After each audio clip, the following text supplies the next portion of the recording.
The bang last night with a convincing decision over Mario Lemieux in the Pittsburgh Penguins. It was a complete performance from the guys in orange and black. As the calendar turns to February, a common theme emerges. Meetings with the New York Islanders, and lots of them. In fact, the Flyers and Isles will meet 4 times in a 3-week span beginning tonight. Seeing each other that frequently is bound to build up the animosity and spark some spirited hockey. So an Atlantic Division rivalry is renewed. Frequently, it all begins tonight at the First Union Center, coming up next.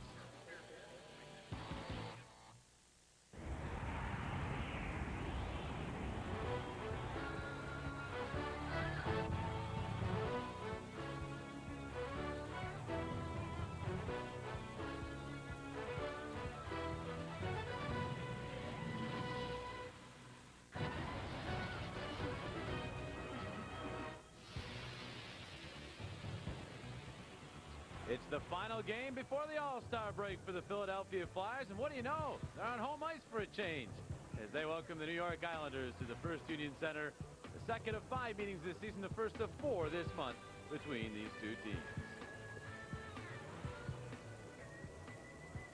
A pleasant good evening. Welcome to Flyers Hockey on Comcast Sportsnet. I'm Jim Jackson. Well, the Philadelphia Flyers move into the month of February here tonight, as we all did, of course. What a January it was for them. In fact, the numbers really tell the story for the Philadelphia Flyers. This was a team that, of course, was without John LeClair and also on the road for 10 of their 14 games in January, and yet the 3rd best record of all the teams in the NHL. Only Colorado has been sizzling hot, and Ottawa, also very hot, had better Januaries than the Philadelphia Flyers. And the Flyers have been able to climb up in the standings in the Eastern Division and in the Atlantic Division, and now find themselves within striking distance of both Ottawa and New Jersey. And Gary Dornoff, for a big reason for the Flyers' surge during the month of January, a red-hot trio who stole the show from Mario Lemieux and Jaromir Jagr last night.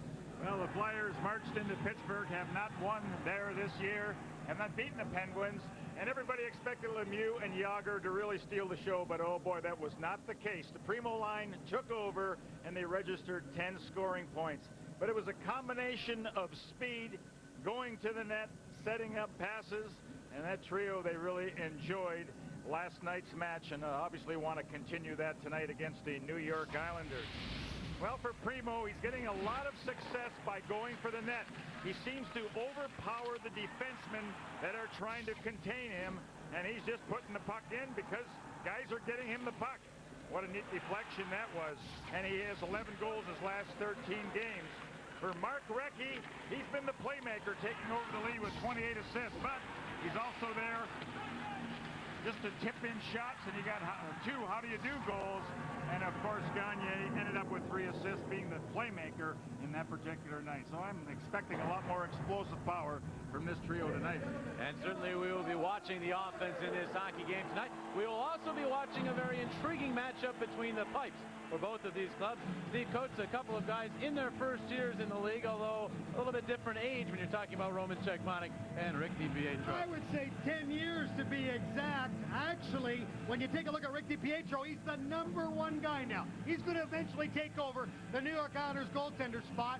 He, of course, is a true rookie at 19 years old. Roman Cechmanek, though, I know he's a rookie, but he's a seasoned veteran in European hockey, but still 29 years old. Look at the numbers for DiPietro last year, 2.45 goals against average at BU. He was the #1 draft pick in last year's draft. And for Cechmanek, look at the numbers. 3 wins, goals against average of 1.33, save percentage. He has been on fire with 19 wins now on the season for the Flyers. DiPietro, oh yeah, he stops the puck, but one asset he has is actually handling the puck. We'll be keeping a close eye on that tonight. But bottom line is there's a lot of pressure on this young man as the future lies in his hands. For Cechmanek, yes, the cranium carob has become his trademark. And one thing about this goaltender, we always look for goalies, Jimmy, that come up with the big save. The save that allows your team to even stay in the game and eventually win the game. And certainly Roman Cechmanek's done that for the Philadelphia Flyers. He's been clutch for sure. This is one of those games you have to watch, Coach. See the Flyers coming off an emotional win, perhaps their best victory of the season last night, taking on a team with the worst record in the NHL. You have to try to maintain that intensity.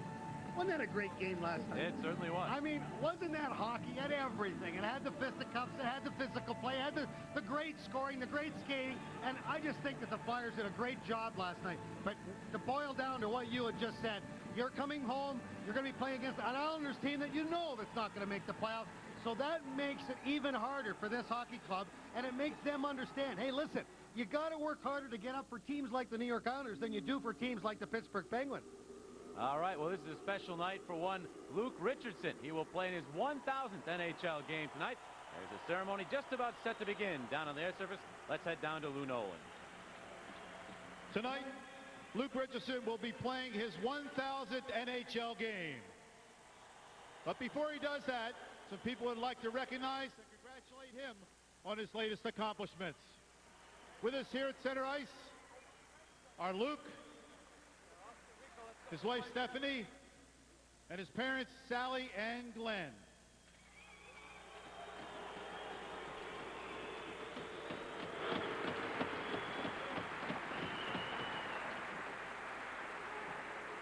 We now ask Rick Tocchet to present Luke with the NHL's gift, which is a beautiful crystal prism from Tiffany's.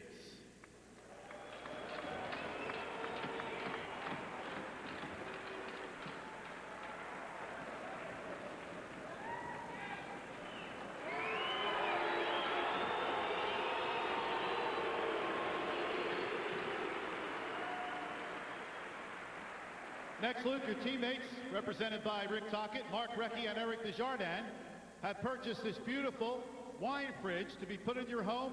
It is engraved, Luke Richardson, congratulations on your 100th NHL game, February 1st, 2001, versus the New York Islanders, your Philadelphia Flyers teammates.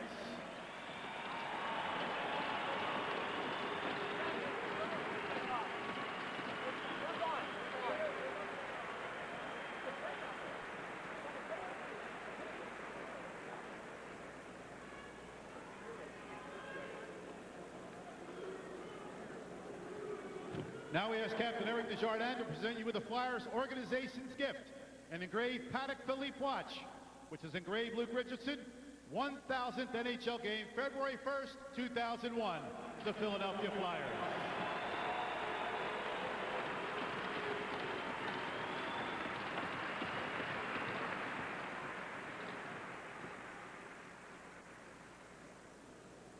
And Luke, last but not least, the night wouldn't be complete without your family's participation. Because your wife Stephanie and your daughters Morgan and Darren, the two tykes on the bike, have made you the proud owner of a sleek, shiny, brand new 2001 Harley-Davidson Road King.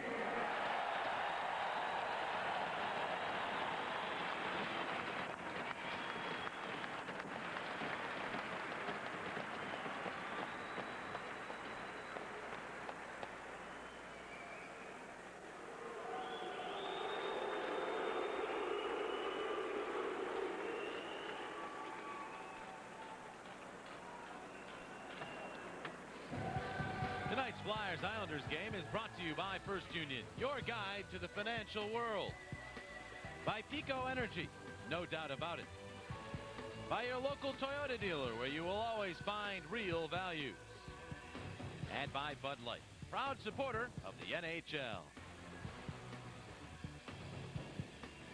A special night for Flyers defenseman Luke Richardson.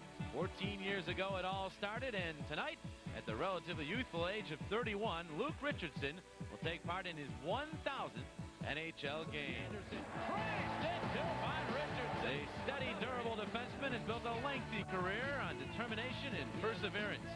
Becomes the 159th player in NHL history to perform in 1,000 games, the 5th player to reach the milestone as a member of the Philadelphia Flyers. Luke Richardson, it's 1,000 as the Flyers and Islanders face off after these messages. Ricky stops, back to Richardson, shot, he scored! Luke Richardson wins it for Philadelphia!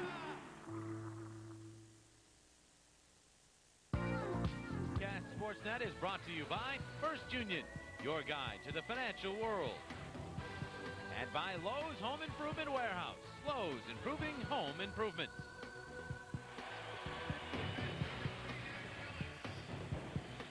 First Union Center ready for the Flyers and the Islanders. There he is, the first overall pick in last year's draft. He gets his second start of the year, and there's, I mentioned, an awful lot of pressure on this young guy. They gave up on Roberto Luongo for Rick DiPietro. His only start was a loss. And yes, it is the original, the only, the cranium carum in net, Mr. Checkmonic for the Philadelphia Flyers. Underway, here's Keith Primo firing away at off. They get going, went wide. He's out, of course, with Simone Gagne, Mark Recchi. This line that did so much damage last night. Gagne flipping the puck back to the circle. The veteran Dave Scatcherd goes after the puck. He's checked. Here's Recchi. Recchi ridden by Kenny Janssen, the veteran defenseman. And Janssen escapes with the puck. Recchi tugging away and trying to dig it back. Recchi staying with it in the corner. Primo comes in. The puck bounces free. Penalty upcoming. Here's Primo in front. Puck went off his skate. Played by an Islander. And the Flyers will get an immediate power play to start this one, as the referee, Mark Jeanette, makes the call. Now that's all about hustle and working hard in the offensive zone. The start that every club would like to do. Now let's look at the keys to tonight's game, brought to you by Chrysler. One thing about the New York Islanders, you want to respect them. Remember, they beat the New Jersey Devils last night, and you want to attack the Islanders in every zone. It was a good start. That's the way the Flyers wanted to start. And DiPietro, only his second NHL start, make things very miserable for him. Get in front of the net, look for deflections, screens, etc., etc. Well, the Islanders clear the puck all the way down as the Flyers go to work on the power play. 8 consecutive games for Philadelphia with a man advantage goal. 11 for 38 over that stretch. For the season, they're 16th. Penalty killing has been one of several sore spots for the Islanders this year. DiPietro loves to play the puck, but right here, a turnover. Desjardins shot. DiPietro rebound, hit the crossbar. Primo rang it off the crossbar. And now LaPointe trying to clear the zone. In skates, bouncing free. Recchi will get to it. Recchi across from McGillis has a man right on him. Kept it in along the line. And rolls it around deep for Gagne. Richard McDonald's power play payoff contestant. Recchi to Desjardins. Gives a shot toward the net. They reach for it in the slot as it was blocked away. Now Primo has it. Pete Primo so hot of late. Gagne behind the net. Gagne to Desjardins. One-timer. Pete DiPietro makes the save. Took a peek behind him, but he got it to the pad. Now here's Gagne. The Recchi centering for Primo, jabbed away, and by McGillis out to center ice. Good chances for the Flyers on this power play. Gagne tips to McGillis. McGillis trying to puck handle in, lost it. The Islanders go the other way. Jason Blake flipping it ahead. Jabbed by Ruslan Fedotenko, and now Langkow will drop it back. Michael Sikora wrapped up by Blake. The puck in his skates. And McGillis comes back to get to it. And McGillis will start up. Passes to Langkow. Langkow right wing for Fedotenko. Fedotenko stops. Tried to chop it back to Sikora, but was checked. And the puck cleared all the way down by Steve Martin. Boy, if they get the same effort they got at Fedotenko last night in Pittsburgh, he's bound to get out of that scoring slump he's in right now. Puck sent in. DiPietro again trying to play that puck. His idol was Ron Hextall growing up, and you can tell by the way he aggressively goes after the puck and likes to get it out of the zone. Got that same flick of the wrist, doesn't he, Jimmy? Yeah. Langkow upended in center, still able to make the pass to Fedotenko. He lost control. Langkow trying to follow it up. Jams the puck into the corner. Power play is over. Islanders back to full strength. Here's Rick Tocchet. Tocchet is checked. Tarian pokes at it. Tocchet able to shovel it along for Langkow. David Langkow getting away from Cherkovsky. Langkow out in front. The backhander went wide. Now Tocchet behind the net. Slides it in front, but it was jabbed away from Fedotenko. Back to the point. Sikora. Still backhanded in along the game so far through 3 minutes has been spent almost entirely in the Islanders zone. Of course, that part of the reason for that, the power play. But Flyers are trying to apply a lot of pressure early. Like deflecting free. McAllister hesitant to go after it and flipped across ice by Connolly. Now remember, both teams played last night, and so far that hasn't hurt the Flyers whatsoever as they continue to attack. Stock flings one into the corner. And Peter White able to get the puck back. Richardson across ice for McAllister. The shot! And the glove save for DiPietro. He will hang on to it. Well, the scratches from tonight's lineup brought to you by Tenet Healthcare. A long list for the Islanders. Roman Hammerlick, a groin injury. Brad Isbister, the bottom there, tied for the lead in goal scoring for the team. The flu, those were late scratches. John Van Beesbrook is coach's decision. He played last night. Other players all injured for the Islanders. They have been besieged by injuries. Todd Fedoruk out for Philadelphia due to the eye laceration that he received last night in that scrum with Oliva. Belmore is the coach's decision. Leclerc, of course, still mending the bad back. There will be retaliation. When, how, where, and what. You never can tell, but Todd Fedoruk, not a happy guy about what happened last night in Pittsburgh. Might take a year, it might take 2 years, it might mean next week. Who knows? Right, Dorney? It always tends to happen. He was hot when he got on the plane, though. Yeah, just a tad. Peter White dishes into the Islander zone. DiPietro steers to the corner. Martin's along for Craig Berube, the Chief, who was traded here from Washington, traded to the Islanders from Washington a couple weeks back. It's the pass here. Stock careens into him. Stock's stick goes flying. The puck the other way. An offside is called on Philadelphia. It was interesting when Stock ran into Berube. Berube wasn't even looking for the puck. He wanted to get the license plate. It was 44. So mark that and see if something materializes before this game is over. See? Berube just looked right over to see who that was. Oh, I'm sure, being the crafty veteran, he got the number. Greg Berube's been in more fights than any player still active in the NHL. Well, he had to, you know, you see the guys in the hallway coming in. He was telling everybody to keep your head up. I'm wearing a different color sweater now. Don't worry. And he's serious. That's just not joking around. Kent Vanderbilt flings into the Islanders. Now, DiPietro stumbles and he tried to get to the puck. Batted around at the side of the net now. Vanderbilt trying to work free from Gary Galley, another former Flyer. Vanderbilt's pass intercepted. Prague able to flip it ahead. And now the puck sitting in center. Poked to the red line. Daniel Chara, who's 6'9" defenseman. His pass intercepted. Ahead looking for Jody Hall with the pass in his skates. Now Mark Parrish. And he'll skim one into the Philadelphia zone. Prague will be the first one to it, dropping it off for Tim Connolly. Connolly, one of several youngsters on the Islander roster. To Prague. He's checked by Sikora. Now Hall able to lift it out to center ice. Mark Parrish. Bumped by Terry as he flips the puck deep. Certainly like what the Flyers are doing defensively. I mean, they're challenging right at the blue line, not letting the Islanders carry that puck in. Desjardins dumps it deep. Recchi celebrates a birthday today. Mark Recchi turning 32. Isn't there another birthday today, Jimmy? No, not today, but it's coming up soon. Tomorrow. Guy sitting to our right, Coach. 38 tomorrow, isn't he? 38. 38, yeah, I wish. Offside. Even on the Islanders. fountain of youth wouldn't help that. I believe I was helping Mark Recchi's age out too a little bit. They say he turned 32. He turns 33 today.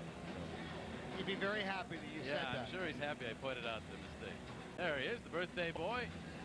He certainly so is. hot. He's certainly on a roll, isn't he? 22 points in his last 13 games. 16 of those being assists. He's back. Now leads the Flyers in assists. 28. Gagne will redirect the puck to center. Only 3 shots on goal thus far. They all belong to the Flyers. Here's Desjardins across to Chris McAllister. He's going to dump one through center and all the way down. That's going to be icing. The point will touch up, and the faceoff goes all the way back into the Philadelphia zone. You know, sometimes it's the simple things that you do to make it a lot more effective. You take a look at a wheel around the boards. Now watch here. Gagne's going to be up at the top of the circle, and his job is to control the puck, move it to somebody else, or get it out. See this? He's pressured. Right there. You see the defenseman pinch. So, listen, why take the chance of having that puck taken in and kept inside the blue line? Just bank it off, and we'll take another attempt the next time. That's a good play there by Simon Gagne. And plus, you got to turn your back to that pinching defenseman. That's also a dangerous play, so you want to make sure you do the right thing. Simone very excited. He'll be heading to Denver, the All-Star game. There's the Dino Chara shot. The Czechmanic perhaps got a piece of that. Jason Blake was standing right Czechmanic's way. Blake acquired from Los Angeles. He's very happy with his play on the island. Cherikovsky dumps it back along for Taylor Pyatt. He is checked and the puck squirts to center. Edetenko after it there, comes away with it. Stops along the wall and just tucks the puck deep. And the net is Tocchet. Tocchet gets some room to work with and back to the point with it. Richardson will just play it in along the board. Langkow trying to get the puck back behind that to Fedotenko, but it was cut off. Pyatt a chance to clear, and he will. Ryan McGillis and all the way down. Took a hit for his trouble. Tocchet icing the call on the Islanders. 13:25 remaining first period here at the First Union Center. No score.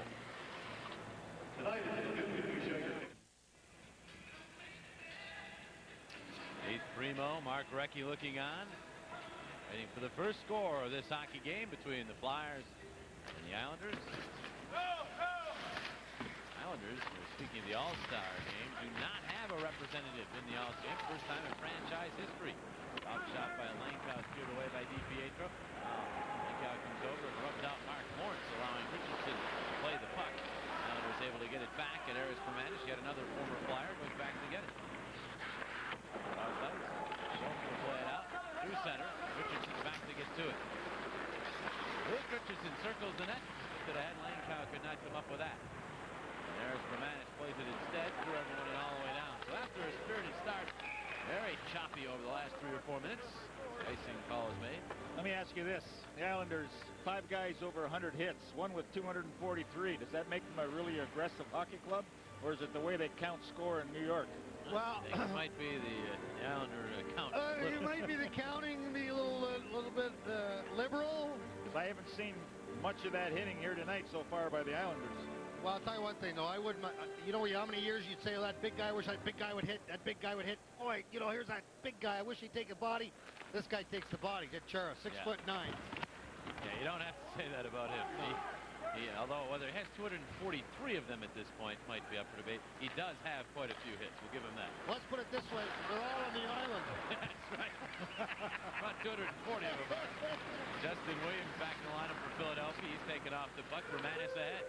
Here's Krog. Krog in the line. Cora poked at it, but Krog gets it back. Throw it around behind the Philadelphia net. Back is Stocks to tip to Therrien. Therrien pass is tough to handle for Sikora. Then Williams just drops the puck off. And now it's Therrien taking over. Flyers have to watch that the Islanders don't lull them to sleep in this hockey game.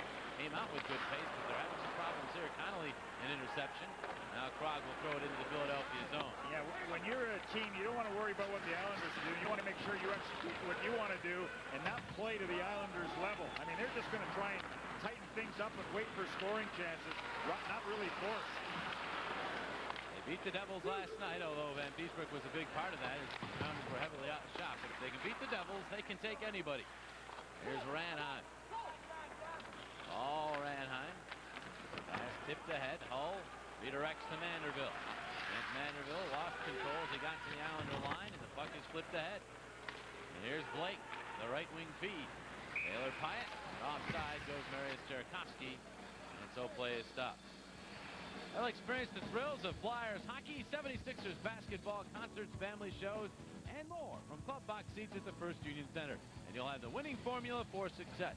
Call 215-389-9500.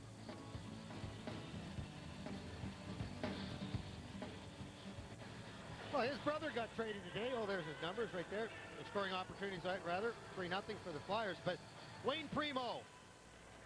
Keith's brother just coming off a suspension. Well, now he's on his way. In fact, they were all going to get together for an All-Star break. It's going to be interesting if that still happens now. And traded Wayne to Pittsburgh for Matthew Barnaby. A penalty here. Gregson finding a hooking minor. As we go around the league, there's the trade we mentioned. And Terry Murray back with the Flyers as he was hired as a pro scout today. Penalty is on the Islanders again. Well, the point. Well, the last 3 games, the Flyers have certainly had a lot of power play chances and a big edge in power play chances. Well, what happens is when you're skating, you get those feet moving. Sometimes the only recourse by the opposition is to haul you down from behind. See how Recchi's moving through the zone? And that's really a lazy penalty there by Lapointe. You can't catch him. You try and pick up the next player and let Chara, worry about the puck. So the second power play of the game for Philadelphia. There's the McDonald's power play payoff contestant as McGillis and Desjardins man the points.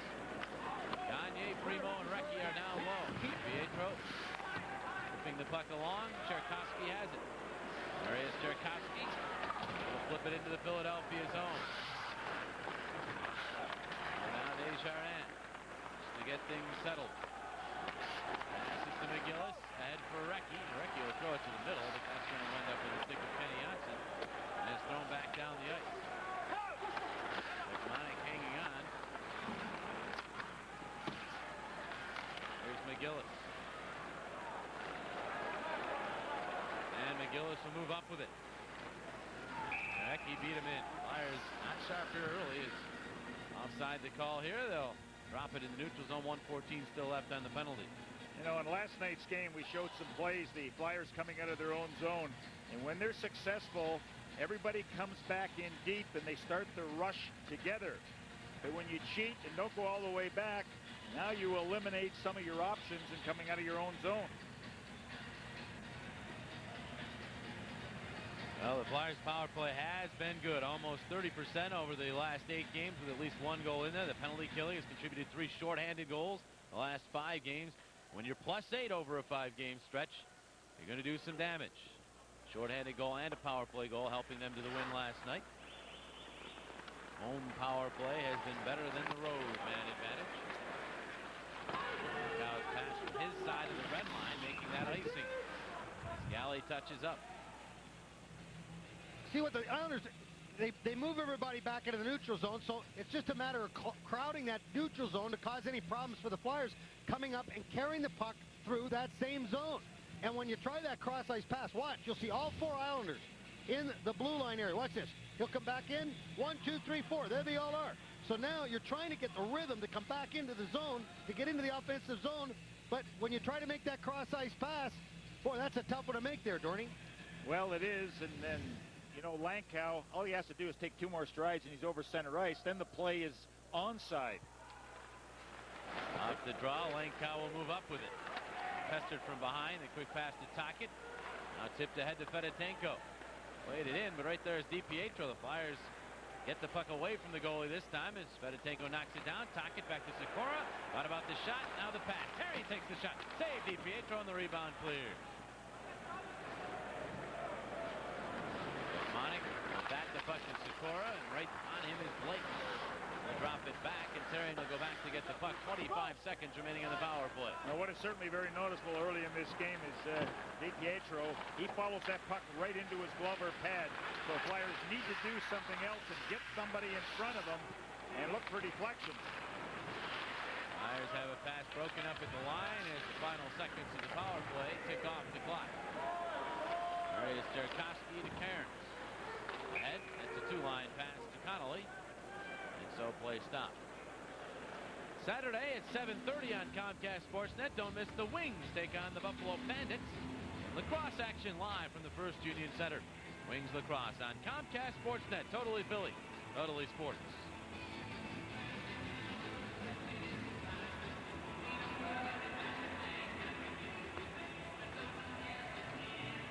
Get your tickets for the 25th Flyers Wives Carnival. It's on February the 11th, so join us for a great time and a great cause. For more information or tickets, call 215-389-9426. Puck back into the Philadelphia zone. Richardson, heavy hit. Bill McCult. But McCult gets back up, and Richardson then trips him. And so Richardson will go to the penalty box. We'll be back with the Islanders power play in a moment. There is no score, and Richardson is in the penalty box on a trip. There's only been 3 scoring chances here in the first period, all by the Flyers in their first power play. So the Islanders settle in. Scatcherd up front will take the draw. Power play tied for 22nd. Flyers penalty killing 23rd. A pass across ice. Connolly. Very shifty youngster is Tim Connolly. Circling with it. Now takes the shot. Deflects and goes wide. Jerkowski to the Karen. They'll flip it along to Connolly. Connolly back out to the point. Galley across for Kenny Johnson. That's Galley fanning on the pass. Second try. They'll throw it along to Connolly, but he mishandled and Recchi clear. Connolly's one of those guys you got to stare right at that logo. He's got great hands.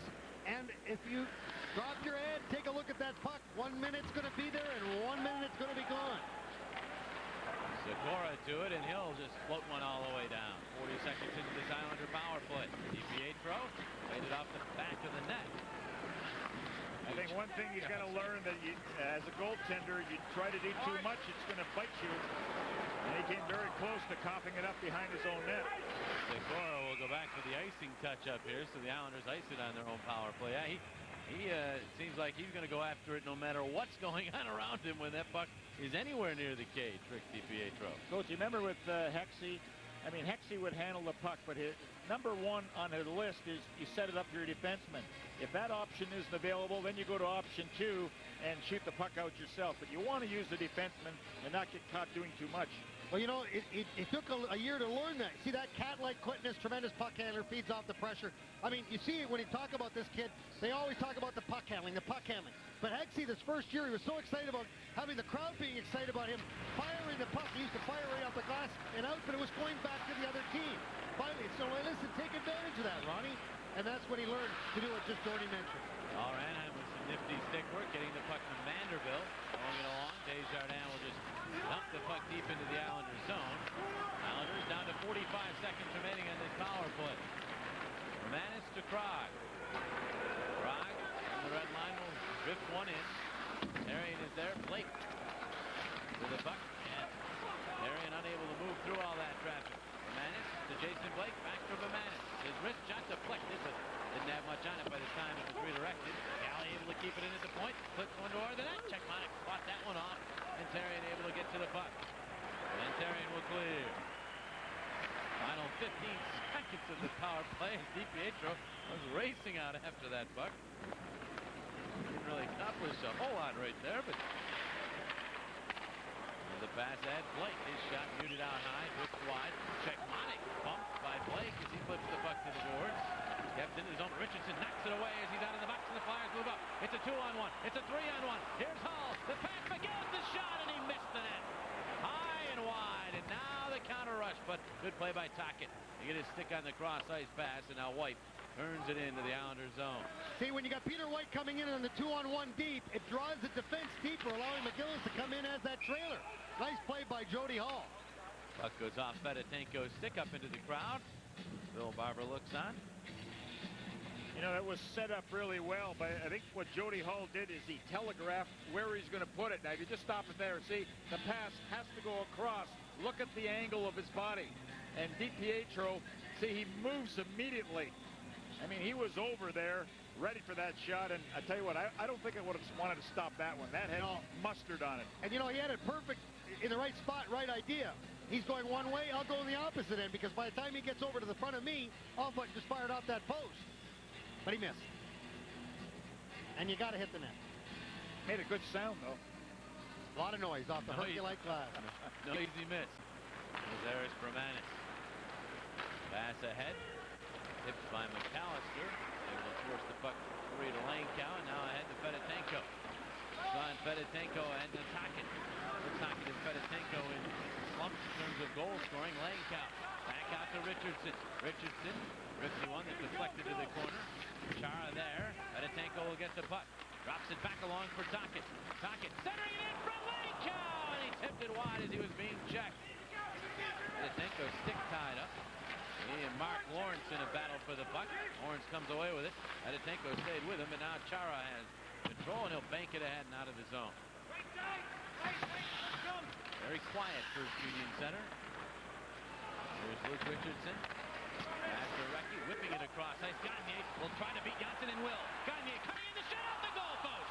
That's 2 posts that the Flyers have hit. And now Bill McCulp the other way. McCulp swerving in across the line. His pass for Scatcher tipped away. And Recchi will dump it behind. Now the right to Scatcher, who centers in front. The shot blocked. Turnover by the Flyers, but the shot never got on net. Primo and McCulp battling in the corner, and now Therrien skips away with the puck. Chris Therrien lugs the mail to center and then just flips it deep into the Islander zone. That would have been a good play by Therrien. He knows where he's going to shoot it. Why not just follow it and go and chase it? Gagne gets to the puck. Gagne knocked down from behind. Primo did not win that battle. Janssen able to take the puck and clear it all the way down and a roll in on Checkmonic. We'll bat the puck ahead as the Flyers are in the middle of the chain. Primo wants to finish that chain, so he'll clear the puck into the Islander zone. Now here's Krog. Krog wasn't even on the Islander roster. until just before the game. They took him off injured reserve. He's got the puck here. The shot. High and wide. Connolly to the bounce. Connolly makes the move around McGillis. Connolly now caught by McGillis. Shoved off the puck. That's just the strength of Dan McGillis right there. He threw Connolly down like a rag doll. 3-on-2 develops. Williams in across the line to Peter White. White waiting. And then he's checked into the corner by Vermanis. That 3-on-2 became a 3-on-3 as the Islanders got back. Stocker. To work along the wall. Knocked it off for Williams. Williams then checked and the puck squirts out to center ice. Only 6 total shots on goal in this hockey game. 5 for the Flyers. Williams was tied up in the Islander zone. That's why that play is offside. With a tick below 4 minutes to go in the first. Simone Gagne nearly got the first goal of this one, but he caught iron, so it's still scoreless. The backup tonight, Wade Flaherty, the veteran, 32 years old, and you know, when you've been around the horn like he has, I mean, you just like to be in the National Hockey League. You've been in the IHL, the ECHL, the AHL, but certainly the one person what's missing right now is John Van Beesbrook. Flyers have all 6 scoring chances thus far in this hockey game. And Beesbrook not dressed. He played last night, but both Van Beesbrook and Flaherty have been basically offered up by Mike Milbury, the general manager of the Islanders, as trade options as they are committing, of course, to the youngster DiPietro. Although this is the 4th youngster they've committed to in goal in the last 5 or 6 years. Tommy Sal, Eric Pichot, Roberto Luongo have all moved on after being the goaltenders of the future here with the Islanders. Here's a steal, a puck in front of backhander. It's wide. Now Manderville ahead for Hull.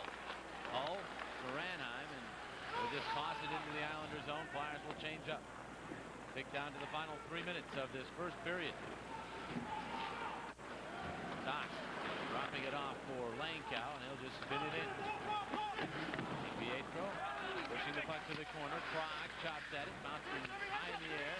Stays in play. Tadenko tipping it, but then he's bodied off by Schultz along the wall, and the puck back into the Philadelphia zone. Segura. Now we have a fight. Right in front of the Islander bench. Rick Tocchet tangled up with, is that Kenny Janssen? No, Schultz. Schultz taking the worst of it. The left hand from Tocchet got free, and Ray Schultz goes to the ice, and Rick Tocchet wanted some more of Ray Schultz. He's not at all happy with the 24-year-old defenseman. He's spinning off that big win over me the other day. That's right. He said Coasty was tougher than this guy. Come on. I lasted longer than him.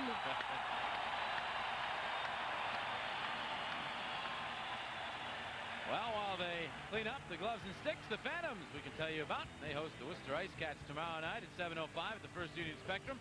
Sunday, the expansion Norfolk Admirals sail into town for a 5:05 game. Plenty of great seats available. Call 215-336-2000. And we'd like to welcome a new sponsor, Lowe's Home Improvement. And we will have the Lowe's Down on the Farm report during our Flyer broadcast as we get you caught up to date on happenings with the Philadelphia Phantoms. And there are the numbers. Mark Gregg, who is among the league leaders with 36 assists, 56 points. Ryan Regan's been a little story between the pipes for the Phantoms. And the record 2 games below 500. John Stevens' club has really had injury problems, especially on defense, trying to overcome those. And you're missing guys like Brad Tiley and John Slaney. And tough to overcome. Those are guys who log a lot of ice time for that club. 5-minute majors on Tocchet and Schultz, so it's still 5-a-side hockey. Well, there are the penalties. 5 minutes major, 5-minute major rather, to both Schultz and Tocchet. And, you know, you talk about old-time fighting. You see what Tocchet did. He got the right hand up, and then he just came with the left. I mean, he came with the left hard in succession. And, you know, a lot of these young fighters, these young guys that want to fight in the National Hockey League, they want to grab on and then try to get the best opportunity. And they run into a guy like Tocchet, they don't know what to do. He's seen everything in the realm of fisticuffs. He taught him everything he knows, right, Coatsy? Well, it was, you know, really, he caught me and I was a little tired. You're at the end of his shift, right? Yeah. Here's Chris Therrien behind the net. Just over 2 minutes remaining in the first period. It's been a long time since we've had a shot on goal either way. Now Recchi gets three. He's got Primo with him. The pass, though, is blocked. Bounces back to Recchi. Recchi around behind the net, trying to change direction. Getting some space from Galley. Sent it in front, but it was tipped. And now Scatchard flips to Lapointe, and Lapointe will dump it in. Scatchard catches up to it. Big Dave Scatchard. He can really skate, too, for a big man, but the Flyers converge upon him, and Gagne's able to flip it ahead to Recchi. Recchi moving in the right wing, trying to go wide on Cairns. Stops. And his wrist shot blocked. He is able to poke the puck to DiPietro, but he'll whip it up the glass and out in his zone. Richardson to Langkow. Dropped it off from McGillis. McGillis with a pass to Williams. Justin Williams taken down by Lawrence along the boards. The puck sitting there. Now it's spun deeper to Fedotenko. Fedotenko pushed toward the wall by Kenny Janssen. And Janssen able to flip the puck along, but McGillis is there to keep it in. Fedotenko in the corner. Line Fedotenko as we head to the final minute of this first period to Justin Williams. Williams skating toward the line with it, right out to the line, and then he's poke checked to center by Janssen. Fedotenko is all tangled up. And Steve Martins, he gets out of the zone, and now Richardson moves the puck in. A penalty is upcoming against the Islanders. And Terry Gregson, as always, very demonstrative and pointing the player to the penalty box. The Flyers will get their third power play of this game. They took Toyota Cup 3 stars, a new leader. Keith Primo has jumped in front of Roman Cechmanek by just a point. Simone Gagne close behind. McGillis, Recchi, Desjardins on the leaderboard as well. But Primo playing so well of late, and it showed up now. It has showed up in the shown up in the Toyota Cup 3 stars, where Primo is on top. And he'll get a chance to display his talents again here on the power play due to Steve Martin's roughing minor. He was involved with Fedotenko in the offensive zone, and so the Flyers, they need to capitalize on one of these opportunities, because the way the Islanders are checking, it's going to be one of those 1-0, 2-1 hockey games. Islanders able to win the draw. Galley will blast it. Desjardins kept it in with his skate. Puck bounces to Recchi. Recchi, rich shot. Glove save DiPietro. He's able to find the puck after it bounced off his glove right into the air. There it was, and he speared it with those quick reflexes we were telling you about. Now remember, DiPietro is a right-handed glove man. A lot of goaltenders in the National Hockey League are left-handed. I don't think that's going to influence a player, though, when he's coming down on DiPietro, but he showed his quickness on that play.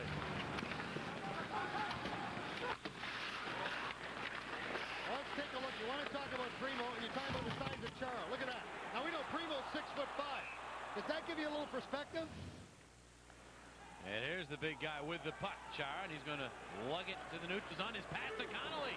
Connolly, the shot, and it went high and wide, being checked just as he took that shot. And a shorthanded bid for the Islanders. Now Desjardins and McGillis, final 15 seconds of the period. Lapointe will kick the puck behind the net. Chara will guide it up the wall. McGillis inches in way deep since there's not much time on the clock. Recchi to McGillis. Back to Recchi, running out of time. Here's Primo, the shot! Save! DiPietro as the horn sounds. Flyers will still have 1:16 of power play time remaining when the second period gets underway. No scoring through period number 1. The Flyers take 7 of 8 shots taken, so the Islanders with just a 1 shot on goal in that first period of play, but neither team able to light the lamp. Tonight's first period from South Philadelphia was brought to you by McDonald's. We love to see you smile. And by your Key States Chrysler Plymouth Jeep dealers.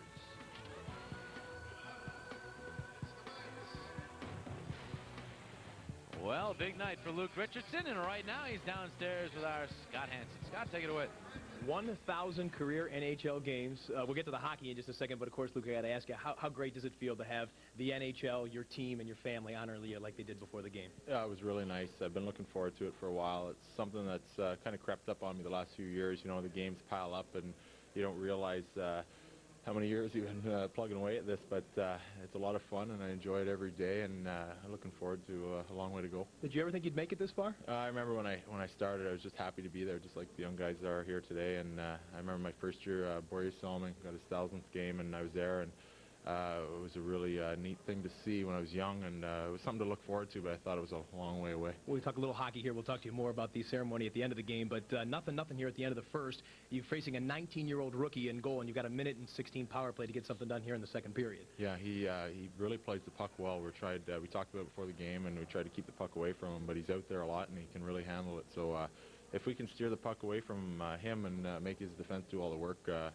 hopefully we can maybe catch him a little off balance trying to play those pucks and put a couple by him. Luke, thanks much. Congratulations on the 1,000th game, and we'll talk to you after a win, hopefully. Thank you. It is 0-0, though, at the end of the first. As we go to commercial break, Luke Richardson, his 1,000th career game, getting a gift from Eric Desjardins. We'll be back with Coates's Corner after this. No score between the Islanders and Flyers. The Islanders with just one shot on goal. First time the Flyers have limited the team to just one shot this season. Well, yes, some of you may remember last year, Coates's adventures on the Zamboni. Well, he wanted to give it another shot this year, and he does so tonight with this edition of Coates's Corner. Hi, everybody, and welcome to Coates's Corner. Remember last year, I had a little problem with the Zamboni. I had to get permission, but now I'm a seasoned Zamboni driver. So, you know, one thing we didn't explain to you last year was how many times you have to go around. I mean, in other words, once you get out there, what is exactly happening? I mean, there's one Zamboni, there's two Zambonis. There's a lot of things happening, so come on. I don't need permission this year. Come on. We'll just go along here, and we'll go out here and get this done. Come on with me here.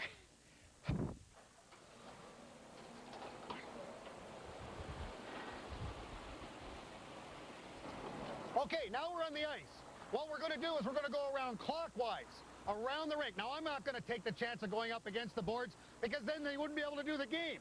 I want to make sure that you know that you're going to go clockwise around, and so you'd be watching the boards to make sure you're right up against the dasher board to do a good job of making sure that the ice surface is being redone right along the dasher board.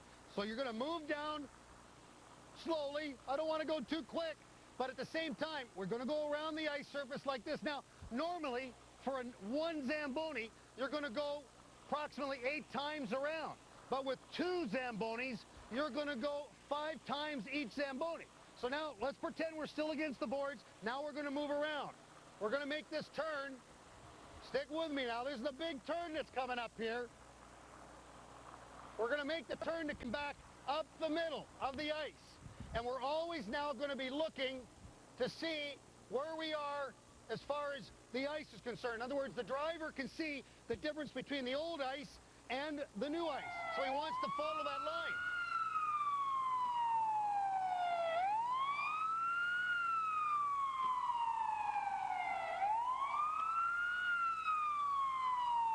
Oh, I'm in trouble now, I think. I thought I could get away with this. Oh. I don't even have my license with me. What am I? Oh, no. Sir, could you step down from Zamboni, please? Oh. Officer, I can explain this. I really can. I can explain this. I really can. I think, guys, I think I'm in pretty big trouble here. We'll get back to you next time on Coach's Corner. Ooh. I really can't explain it. We did bail him out, though. We hope so. I want to thank Kim Marie Kolepski, the officer there, a supporting actress, if you will, for that edition of Coates's Corner. Coates's Corner, as always, brought to you by your local Chevrolet dealers. Back with more after these messages. See your Quality Plus Ford dealer today. Tonight's second period on Comcast Sportsnet is brought to you by Canon Business Solutions. If business were that easy, you wouldn't need us. And by your local Delaware Valley Volvo dealer. Volvo for life. Now let's look inside the game, brought to you by Dodge. Yeah, there you see it, only one shot. And that happened close to the 6-minute mark for the New York Islanders. For the Flyers, Eric Desjardins, the only player more than one shot in the game. He has 2. Chances favor the Flyers. And on face-offs, Dave Scatchard won all 7 of his draws, a lot against Primo, who only won 2 of 11. It was a tough first period for Keith Primo. Total of 14 hits. Flyers 0 for 3 in the power play. They've had 3 chances, and they will start this second period. 1:16 left to go on their 4th power play. Well, to play in 1,000 games, you have to have something going for you. We talked to Luke Richardson. He says it's physical and mental conditioning. I know I've been talking about the last few days with a few different reporters, and I think I left out one thing was over the years, especially starting young, you know, I've had a chance to play with a lot of great players, but also a lot of great people, and for a lot of great people, and I've learned to handle a lot of things mentally, different challenges and situations that come up, and you know, everybody reaches them through the career. And I think I've really kept myself mentally strong as well as physically strong, on top of my stretching routines and my workout conditioning during the season, plus off ice. Have really helped out the body-wise, I think, over the years. Yeah, no question it's worked. He has missed only a handful of games over the last 500 in his career. And to watch him go through that stretching regimen before practice or after practice, it's painful to watch, but it obviously has worked for him. The Flyers on the power play, 50 seconds remaining. But Florida LaPointe will get the puck here, flip it ahead. Connolly is checked. Desjardins will swat it off the wall to Recchi. Recchi punches it deep. Primo chases with LaPointe. They bump together. The puck still along the boards. Squeezes through Gagne, and now easy chance here for Kenny Janssen to clear. He's going to skate it up and then send it in. Flyers have 23 seconds of power play time to work with, but Justin Williams' pass for Desjardins was well ahead of him. And so Chara goes backboard. He lost the puck, and the Flyers trying to get to it. Fedotenko. It's to Williams. Williams to Langkow. Langkow back to the point. Terry in the shot. Wide. Fedotenko is trying to redirect it, but could not get his stick on it. In the corner, Chara. The power play is over as Blake gets the puck. And Martin's out of the box. Islanders back to full strength. Tchaikovsky's pass it to skate, bounces to Fedotenko. Ruslan Fedotenko moving up. Splits it in on the right wing. DiPietro is out to play the puck again. He'll set it up this time for Galley. Got it as far as the point. Sikora dumps it back down low. Hopped over Williams. Stick, and Zdeno Chara is there. Pass right on the tape to Tchaikovsky. 3-on-2 developed. Tchaikovsky the shot. Save Czechmanek the rebound to the side, and then the shot. Save Czechmanek there off of Blake. Although it may have hit the post, as you did hear something hit the post all the way up here. I think it was the puck, although it was probably on the outside of it.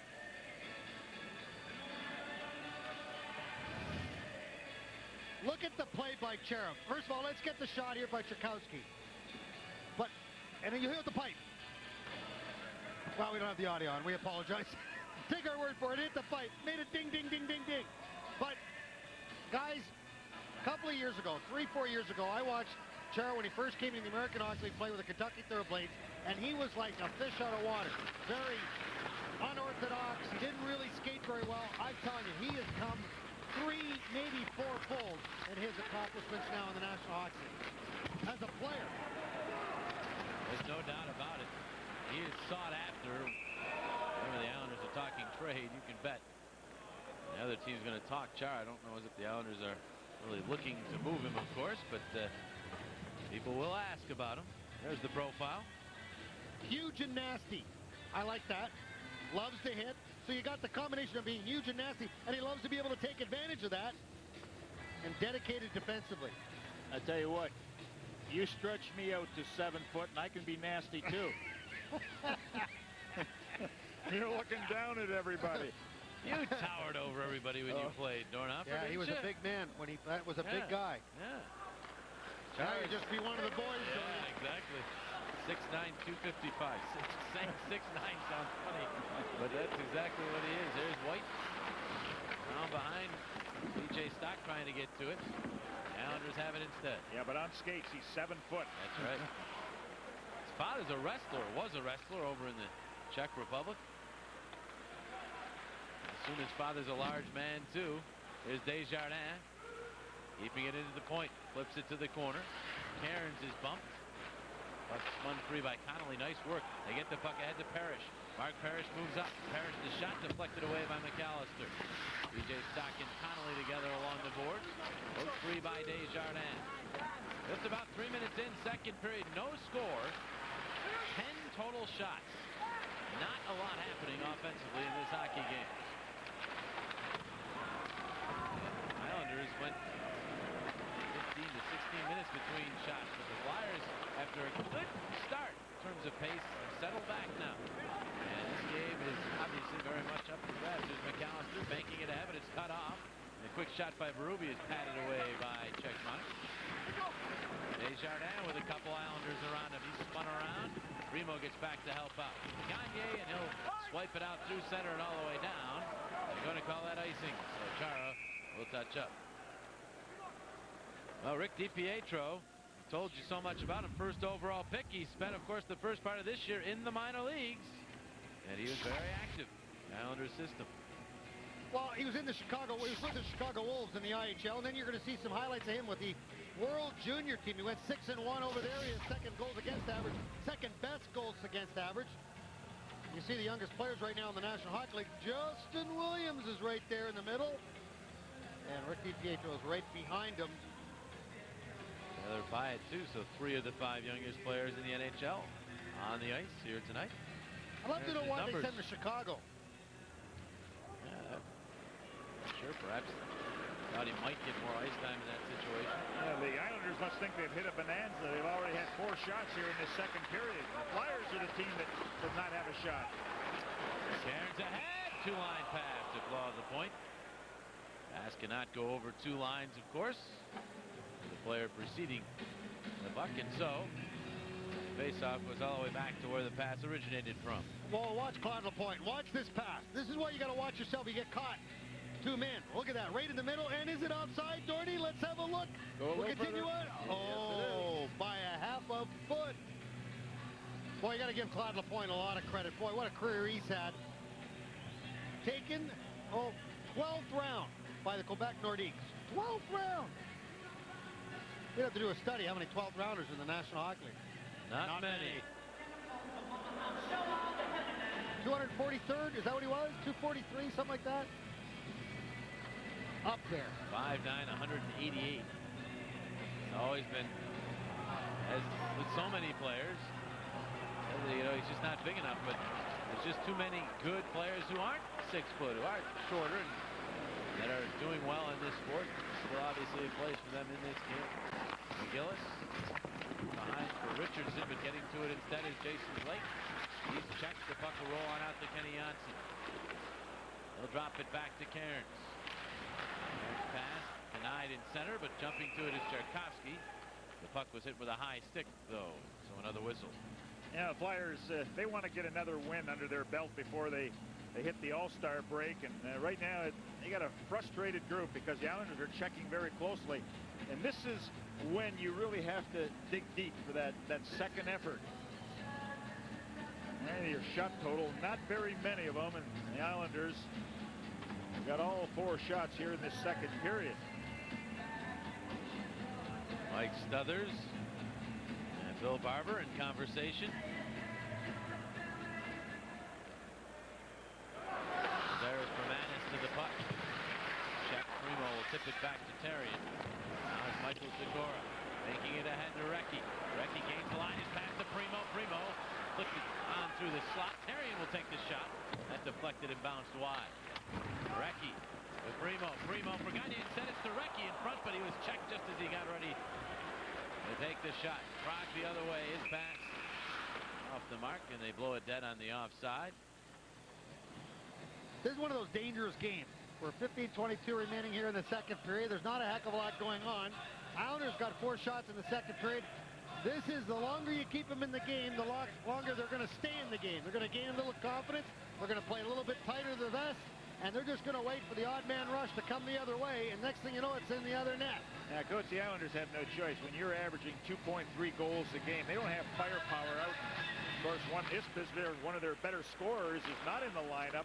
So they have to play for one of these type of games. And right now, they're doing a good job of it. Yeah, I mean, Hamrlik, top offensive defenseman, too, not in the lineup. So they're missing, to begin with, they're not an offensive team, and they're missing 2 of their top offensive players. There's no doubt where they're going to play this game. Scatcher loses an edge. Flyers get the puck. Cora will float one to center.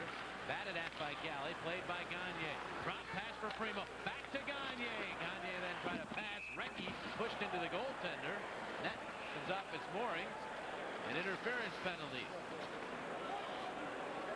Whether it's on the player who pushed Recchi or on Recchi is the question. Well, if it's on Recchi, there should be an investigation. Yeah, he was thrown into the goalie, and now that is the signal, and Claude Lapointe argues his point, but the Flyers will get another man advantage. Well, it's a 3-on-2, and the patience you're going to see here. You know, you don't have to rush into that when you got the Islanders defenseman backing off the blue line. See here, Gagne, nice little drop pass. Primo looks and says, guess what? I got Gagne down deep. Then Recchi does a nice job going to the net, and there's Lapointe. He's got to take that penalty. That puck comes right back out, right onto the stick of Recchi. It might be in the net.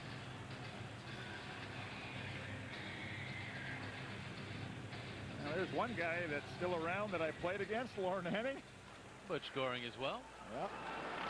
Desjardins pass across. Here's McGillis. Flipping one, deflected, bounces in the air. It's loose right in the slot. They're digging away at it, and it finally does bounce free, but Connolly able to spot the puck. Lane Collins over to keep it in. McGillis for Fedotenko. On for Tocchet. Aaron runs into him. Tocchet shields the puck, and then back to McGillis, and now Desjardins. His shot blocked as the puck was bouncing. Desjardins tried to wait it out, but by the time he did, the Islander had gotten to him. McGillis the blast. Save! DiPietro took a quick peek to his side, but it's underneath him. Well, the opportunity here is going to come because Conley is supposed to be at the right or the top of the right part of the box. When the puck is wheeled around the boards, there's nobody there in the top part of the right or the right part of the box because Conley will come all the way around. Watch. You don't see anybody there because Conley's still away in the front of the net. Now watch, he'll come into the street. That was him. And that allows McGillis to come off the boards, take the big shot. Watch. Here comes Conley. He's way behind the net. I got my man.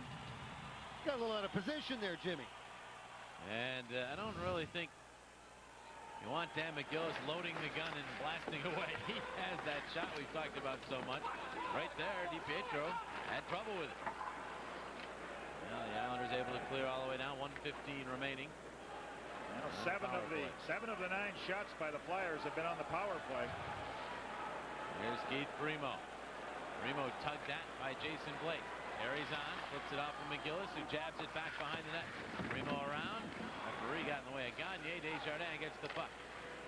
Now Gagne holding on. The pass is to Recchi. The shot! Primo! And it stayed out. It's something in front to stay out. Desjardins can't keep it in. Now the puck bouncing around, and Blake gets to it. McGillis tying him up. Blake then trying a shot that Desjardins is able to block. Blake did hard work to get to that puck behind the Philadelphia net. And Jason Blake ran into Dan McGillis, and down he went. Over the pass, hops over Primo's stick, and the Flyers have just iced it on their own power play. 25 seconds remaining on the LaPointe minor.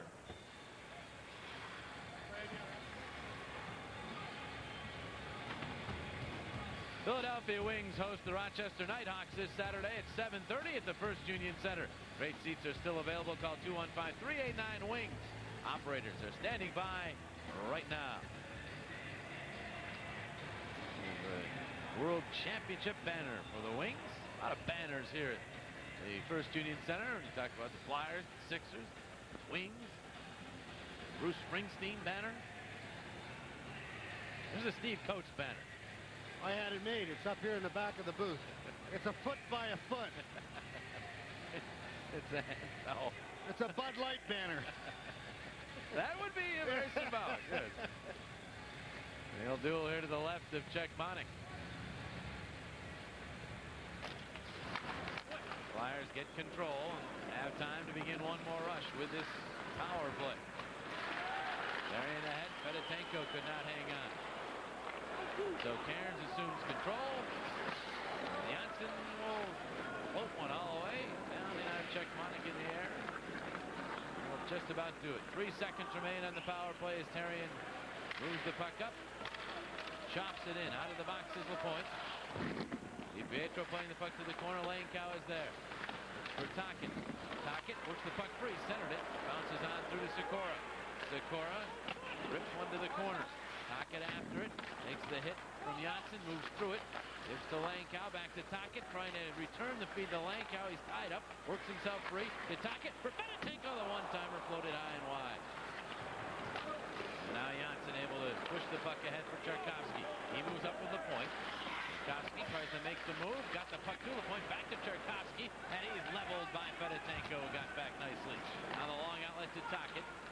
Tocchet dropping it back for Sikora. His pass wound up in the skate of Martins. Martins across. Lawrence the shot. Offside whistled before he could take that shot. 12:04 left in the second.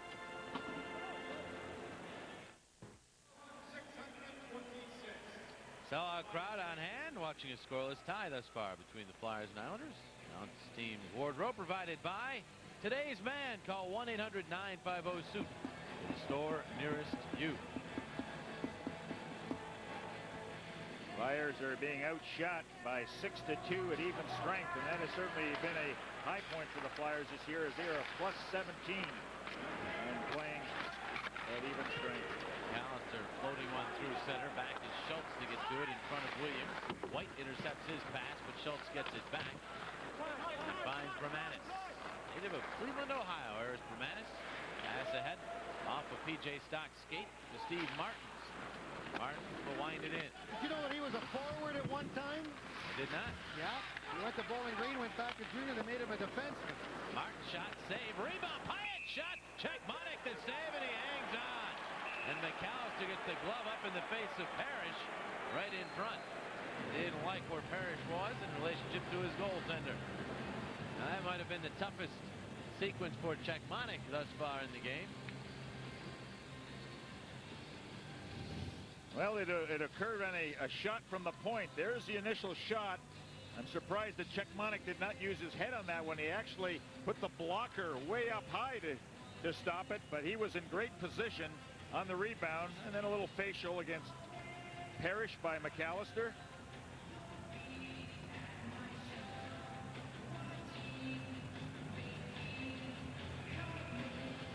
Now that's your backyard.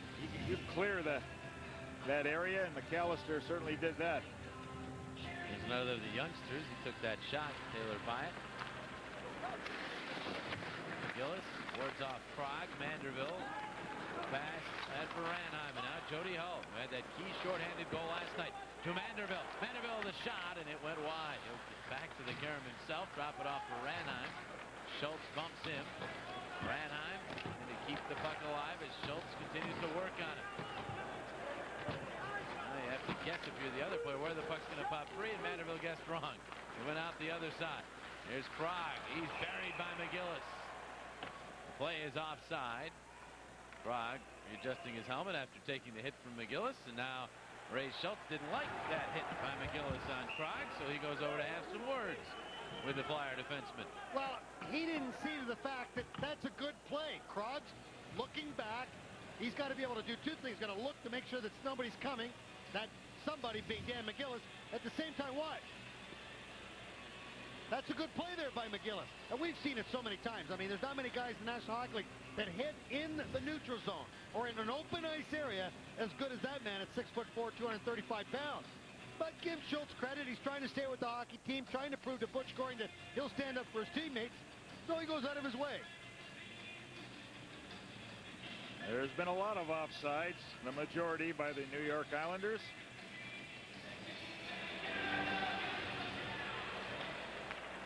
Flyers gain control. Chris McAllister banks it ahead.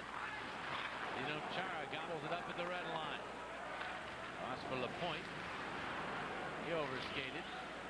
Puck winds up at the Philadelphia line. Patrick Desjardins battle, and now it's McAllister going back. 6'8" tall. Chris McAllister. He's not the tallest player in the game. And now a penalty. Cross-checking. Chris McAllister behind the play, got tangled up with an Islander, and it is McAllister who will go to the box. Well, LaPointe was the player he was battling with, but McAllister ends up in the box. Yeah, it's not a good penalty to take once you've cleared the zone. It's a retaliation penalty against LaPointe because LaPointe had gotten in his face just after he had passed the puck. So I think I'll just give him a shot. Unfortunately, when you got an official right beside you, he detected the cross check. So now the Islanders will go to their second power play.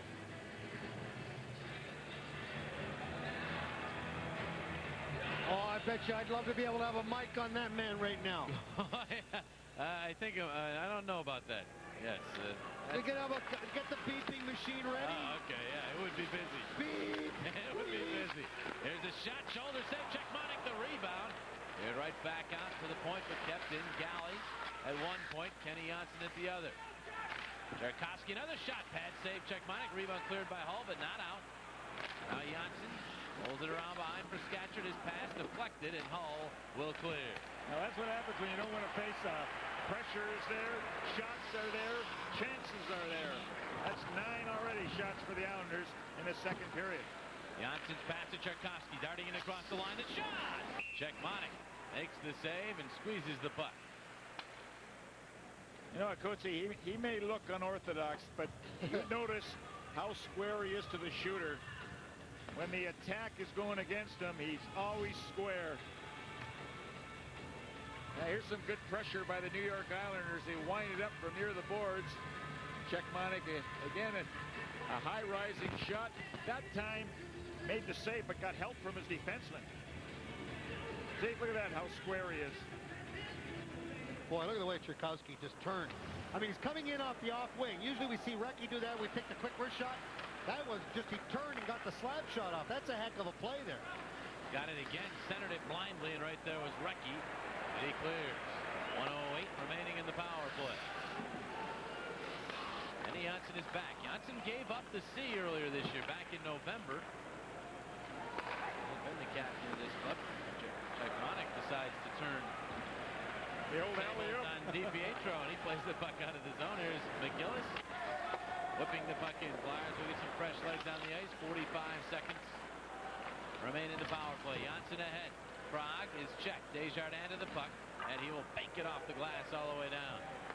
DiPietro out of his net. Vanderbilt will force him. Look at DiPietro. He makes the move with the puck and then sets it up for Janssen. Galley bumped by Vanderbilt. Janssen trying to get away from Ranhan. 20 seconds on the man advantage as Blake takes the pass. Blake in across the line. His centering attempt snuffed out by Desjardins. He gives to Terrien. Terrien banking it ahead. Bouncing puck. Lane Cow trying to control it. Now ahead. Not quite get the puck to Fedotenko. It slid on through. DiPietro throws it right back into traffic behind the net. Prague is able to get to it. DiPietro's got to love the rules. Nobody can touch him, so he can stick handle up the blue line the way he handles it. That's right. Go down a breakaway. No, he can't. He can't go that far. To McAllister. No. Now Fedotenko tried to clear out of the zone, but the door was open on the Islander bench. The puck went in. Power play over. Still scoreless. Dorney, you would have loved to have been in the conversation I was in before the game. Bernie Perron telling Dave Schultz that after trying to face Bobby Hull in a hockey game, it used to take him 3 days to recover after having to stop Schultz's in practices. It was so slow he had to have a change of pace. Look out here. Scatchard a shot. And Czechmanek perhaps got a piece of that. Puck just found its way to Scatchard. Flyers getting outplayed here in the second period. They've been outshot 11-3. Czechmanek's made some good stops. As the game is still scoreless.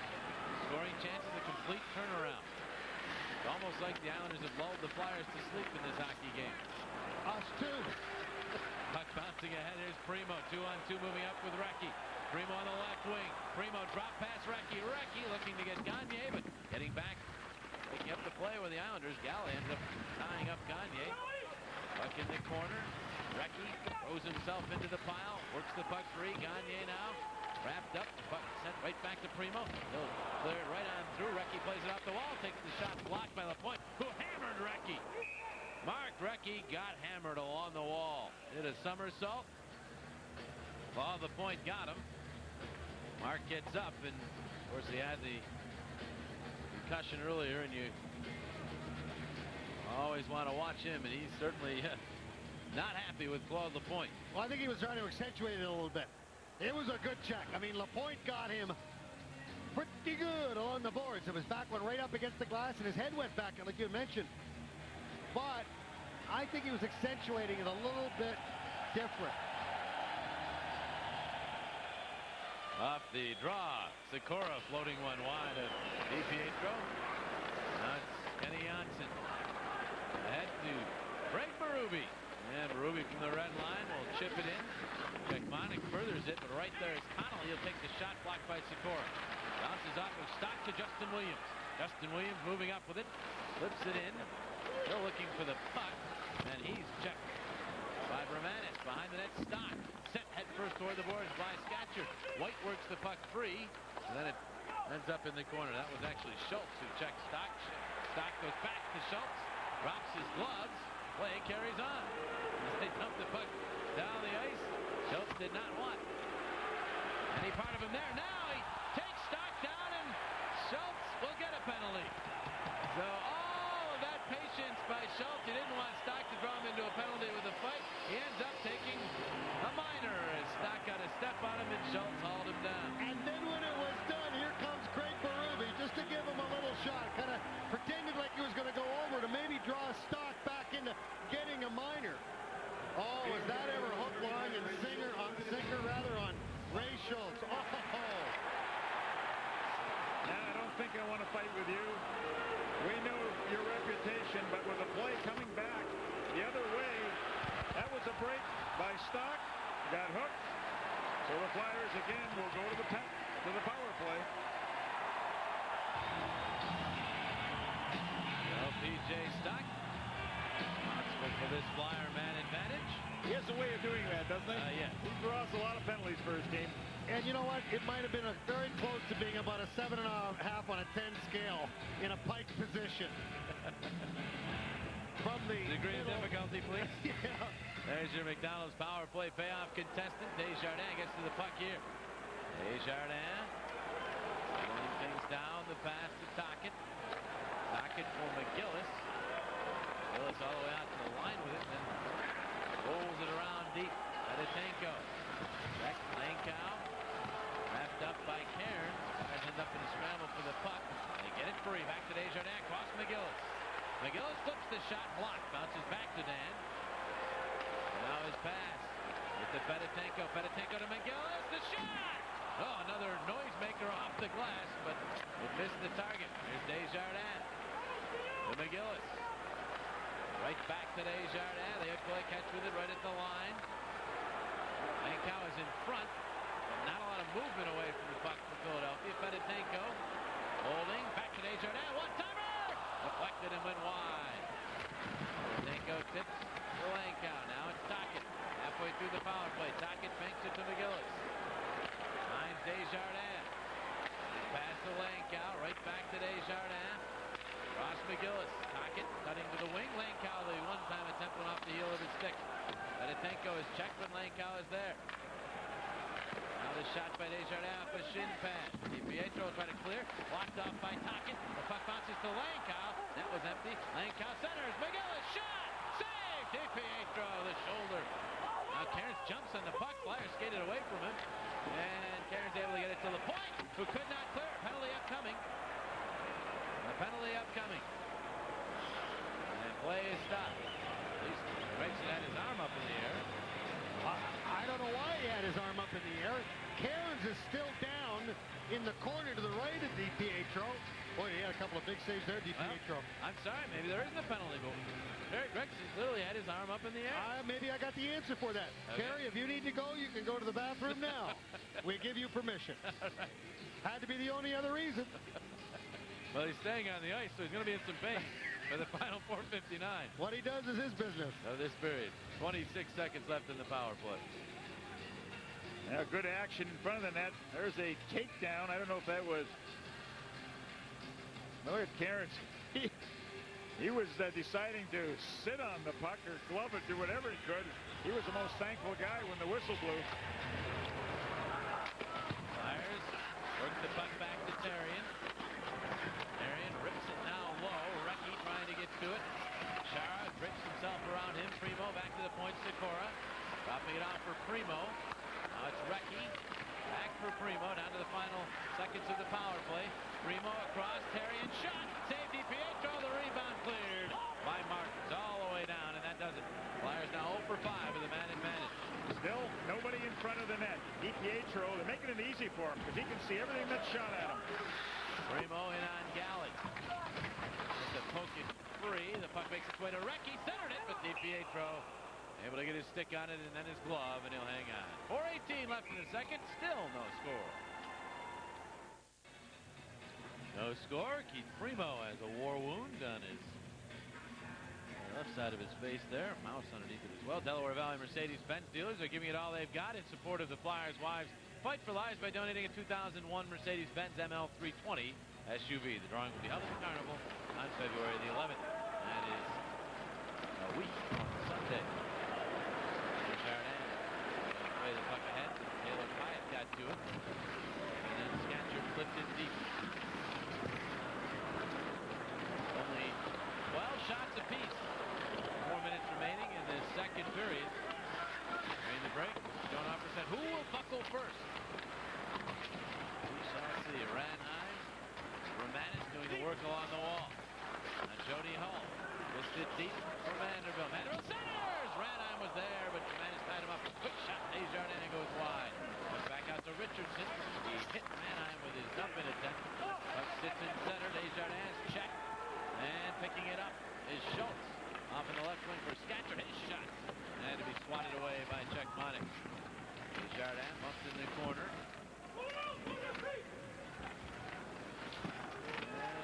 Puck finally bounced back toward the point, but Jody Hull able to get control.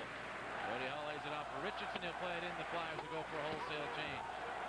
5 new players jumping on the ice as the puck rolls around. McGillis tried to pinch on Pyatt, but the puck squeaked through, and here's Therrien. That would have been a 2-line pass. Instead, it'll be icing unless Williams gets to it. He does not. And so the icing touch-up made by Gary Galley. No score. Let's take a look at our Jeep storyline. Ricky Pietro's 12 saves on 12 shots in his second game in the National Hockey League. You see the shots.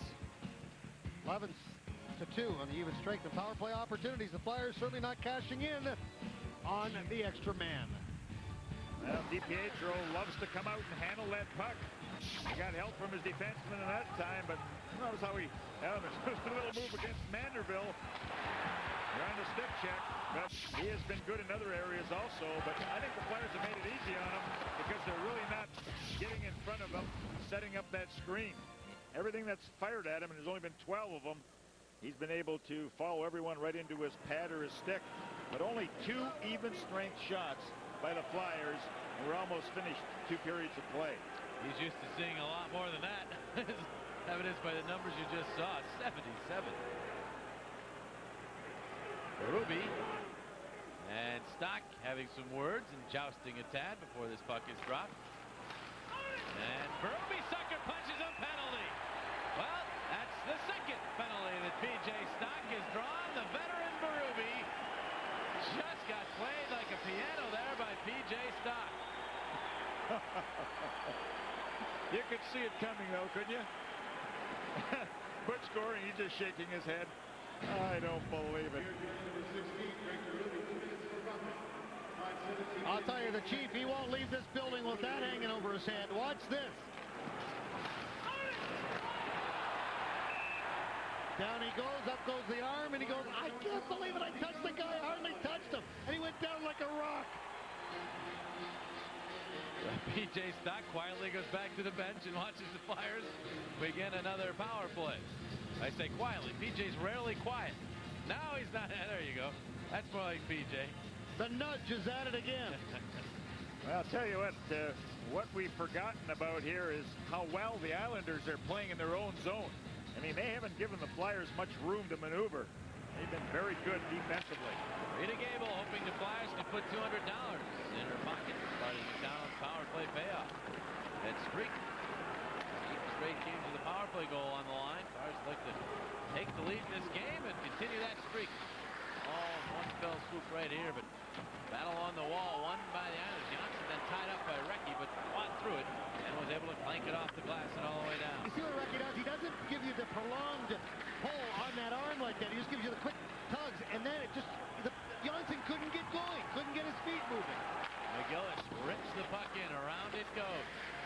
The point, Primo, now Recchi in to get the puck. Back to the point, Desjardins.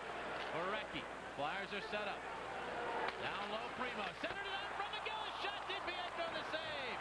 They had to work that rebound free, but DiPietro's able to find the puck and cover up. And this 19-year-old is playing very well for the Islanders in this only his second NHL start. Well, if anybody thought that he was slow moving laterally, forget about it. He pushes off, and he's in great position. But again, when you notice how he's down on the ice in the butterfly, that's where you have to try and elevate that shot.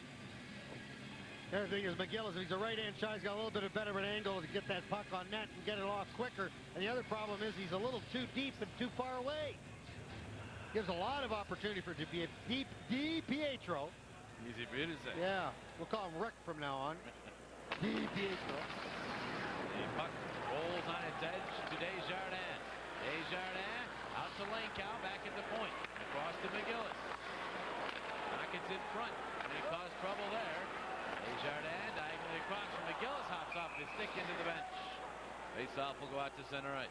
We've seen a lot of that in tonight's game where the puck is bouncing all over the place. You know, you think it's sliding on the ice, all of a sudden it takes a hop and spoils a good opportunity.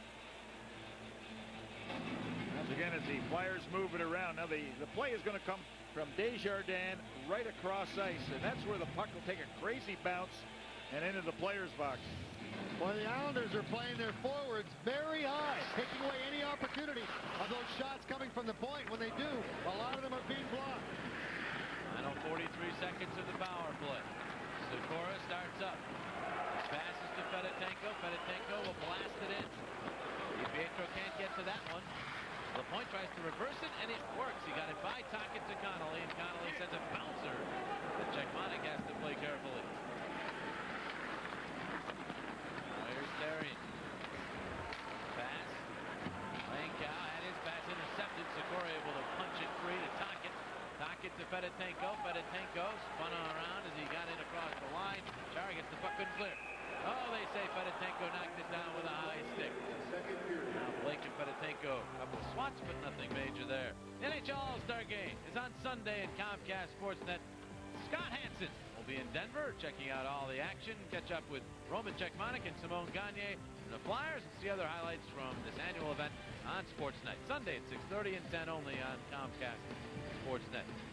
Here's the final game before the All-Star break, and the Flyers, 4th seed, 3rd best team in the East, and within striking distance of both Ottawa and New Jersey, despite having played several more road games and home games, and of course being without John LeClair for all but 8 games. Quite impressive, the Flyers thus far. And a lot of scouts throughout the National Hockey League, and we have conversation with them. They can't believe what is happening with this hockey club. And for a long period of time, the power play and the penalty killing was near the bottom of the league also, and the Flyers just kept winning. Therrien moving up. There's 4 seconds remaining on this power play. Say the play was onside, but now the puck rolls out to center. Hull clears it back in with Vanderbilt. We're still in the zone. And so offside call. 48.7 seconds on the second period clock. Both Flyers posters are now available in a great deal. The team logo and the goalie's mask, each depicted by over 1,000 historical photos, can be yours for just $20. All you have to do is log on to the Flyers website at www.philadelphiaflyers.com. You know, you just never know in this game. I mean, the Boston Bruins were on a real roll also, and here they're losing at home to the Montreal Canadiens by a 2-0 count. So how do you figure? You just have to be prepared. Whoever the opposition is, I don't care where they are in the standings, you got to be able to prepared to gut it out. That is for sure. 37 seconds left in the second period. Recchi to Primo. Primo ahead for Simone Gagne. Gagne, 6-game point streak, but he lost the puck at the Islander line. Now the counter rush. Parrish in across the line. Stops, flips to the middle. And off Therrien's stick. Gagne has it. Still time for a rush. Gagne gets the legs moving through center. Gagne in across the line. Held up now. Desjardins to the puck. Desjardins in front. Recchi buried as he deflected it wide. Desjardins in front. The pass, the shot, and it deflected on through. Scatchard will take a look and then just rip it all the way down. Czechmanek bats it to the corner, and that's it for the second period. Great chances late for the Flyers, but Rick DiPietro, 19 years of age, in his second NHL start, has stopped all 14 Flyers shots. At the other end, Czechmanek has been perfect as well. Tonight's Flyers-Islanders second period was brought to you by the Pennsylvania Lottery. Lottery proceeds benefit older Pennsylvanians. So we will step aside. Michael Barkan has a Sports Night update for you after these messages, and then more between periods 2 and 3. No score thus far. The 2 periods of play, a scoreless tie here at the First Union Center between the Islanders and the Flyers. Hi everyone, I'm Michael Barkan. It's time to saunter back into the Flyers archives. A special one tonight, an original Flyer, key component in the development of the team, the Stanley Cup champs. Gerhard Otto Dornhofer, yes, that's right. That's Mr. Dornhofer right there. He's a heck of a broadcast partner as well. Played 725 games as a Flyer, scored 202 goals, 518 points, and the famous goal you just had a glimpse at against Minnesota in the playoffs. Nice facial hair, too, going there, Dorney. Of course, many of his goals came from his office, the area right around the goal crease. Some of those goals came off his derriere, his shoulder, sometimes his knees, his skate, and occasionally his stick as well. He overcame numerous injuries, was a true warrior. And, Dorney, what have you got going with some of the clothes here? Yeah, they kind of looked out of style there, didn't they? Yeah, what particular have you got going? Oh, the polka dots. You gotta love that. You're loving this, aren't you? Absolutely. Oh, there we go. I was waiting for the plaid to show up. I wish I had some of that hair now. And there's a more recent vintage Gary Dornhofer. Gary Dornhofer, hey, a true warrior. We're joking about the clothing, but a heck of a hockey player. What comes around, or what goes around comes around. You just remember that. And the reason, of course, we're saluting you is tomorrow is his birthday. Happy... Thank you. I won't give the number. Happy birthday, Mr. Dornhofer. That's Flyers Archives for tonight. Back with Mr. Dornhofer as he analyzes second period action. He just punched me, folks, after these messages. 2 periods of play. Well, you can tell no more polka dots. Those were back in the old days. Well, for tonight's game, it's been the goaltenders that certainly have been stellar. They have stopped everything that has been shot against them. And for the Flyers on the power play, they're getting chances, just not able to connect. One thing about power play is you need patience. Just keep moving that puck around. McGillis is going to go D to D over to Desjardins and just move it around until the right opportunity presents itself to get a clear shot. Here's Lankow. The puck is going to end up coming to him on this pass, trying for a one-timer just off the heel of his stick and into the corner. But 5 passes were made before that pass came to Lankow. And now we're going to watch how Gagne, near the end of the period on this play here. Here he is, just start up ice. You only got about 15 seconds left to go in the period. Make those legs go. Desjardins is the trailer, playing a defensive position, join the rush. Now, on the drop pass, he'll pick it up. If you just stop it right here. Once Desjardins gets turned around, he's looking for a cross-ice pass in front. Recchi will come out of the corner. I mean, he's got a guy all over him and never does get the shot away. Desjardins again from the corner throws it out in front because Gagne was there, but not able to connect again. Well, you can't always score goals even though you're in control of the puck. Now just stop it there. See, Primo's covered, Gagne's covered, Recchi made the pass. Let's see what happens as the puck comes to Therrien. He'll fire it, he'll go around the boards. Recchi, coverage. Good. You got to give the Islanders some credit. They played that extremely well. Well, Berube just lost it for a second here as he decided to throw a punch to the face of Stock, who went down. Tonight's third period from the First Union Center is brought to you by Dodge. In a perfect world, everything would be different. And by Mountain Dew, who reminds you to do the do. Now let's look inside the game, brought to you by Dodge. 14 shots by the Flyers. Dan McGillis leads away with 4. Cherkasky has 4 for the Islanders, but only 5 shots by the forwards of the Philadelphia Flyers. That will not make Barber happy, and only 2 even-strength shots. Chances, McGillis and Recchi with 3 each. Cherkasky with 3 to lead the New York. Total of 11 missed shots by the Flyers. Face-offs fairly even. The best for the Flyers, Damon Lankow, winning 7 of 11. Dave Scatchard winning 10 of 15 is the top guy for the Islanders. This is something also that doesn't sit very well. 17 to 10 in hits. The Islanders over the Flyers. On the power play, can't say the Flyers haven't had the opportunity. 6 power plays. They have had 12 shots, 7 scoring chances, but have not solved the goaltending of DiPietro. Roman Cechmanek has also been able to stop all the shots fired his way, 14 of them. DiPietro and Cechmanek, both featured by Mr. Coates in the Open, have been very good. Getting a little contagious, that. Yeah, I tell you I'm what. not going to talk about any visiting players or any visiting teams. Yeah. Why don't you feature the broadcast? We'll have a perfect broadcast. Well, I'd like to think that we do a pretty good job every night. I mean, if we have to bring it up a level and talk about it at the beginning, we can do that too. All right. There are the records when tied after 2. No score in this hockey game. It is even strength hockey. Third period gets underway. Flipping ahead to Scatcher. Drop it off for Bill McCult. His shot nullified by Primo. Desjardins ahead. Cleared out of the zone by Gagne. You got 4 days off. This is called Katie bar the door. Just let her go because you got nothing to save it for.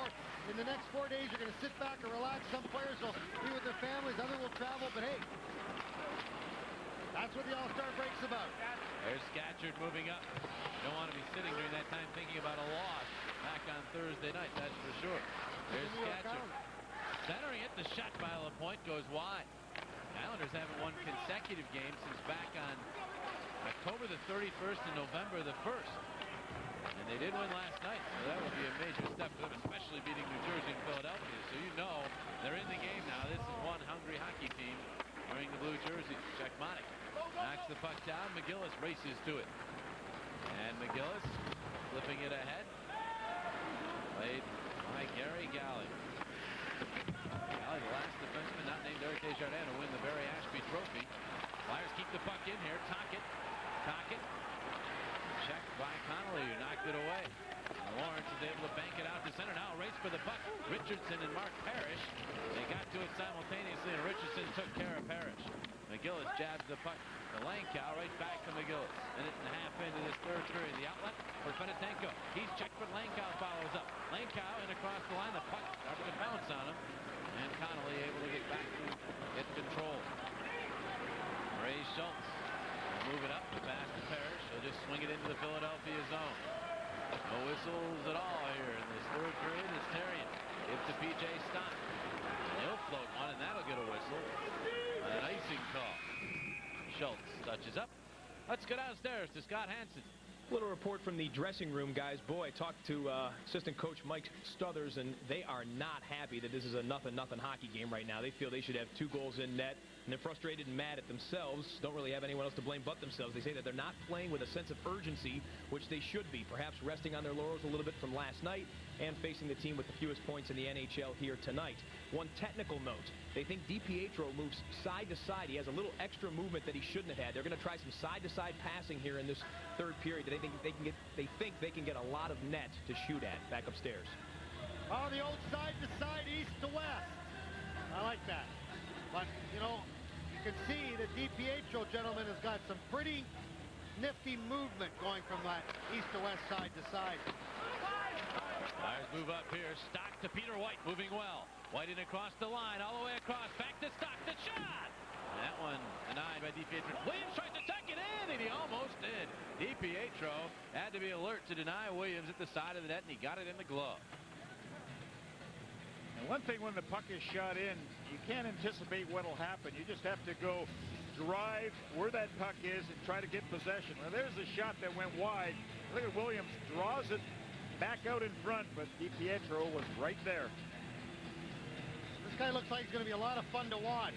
He's got a little showmanship in him. He's got the flash of the leather as far as the glove's concerned. He likes to come out. He's a very good skater.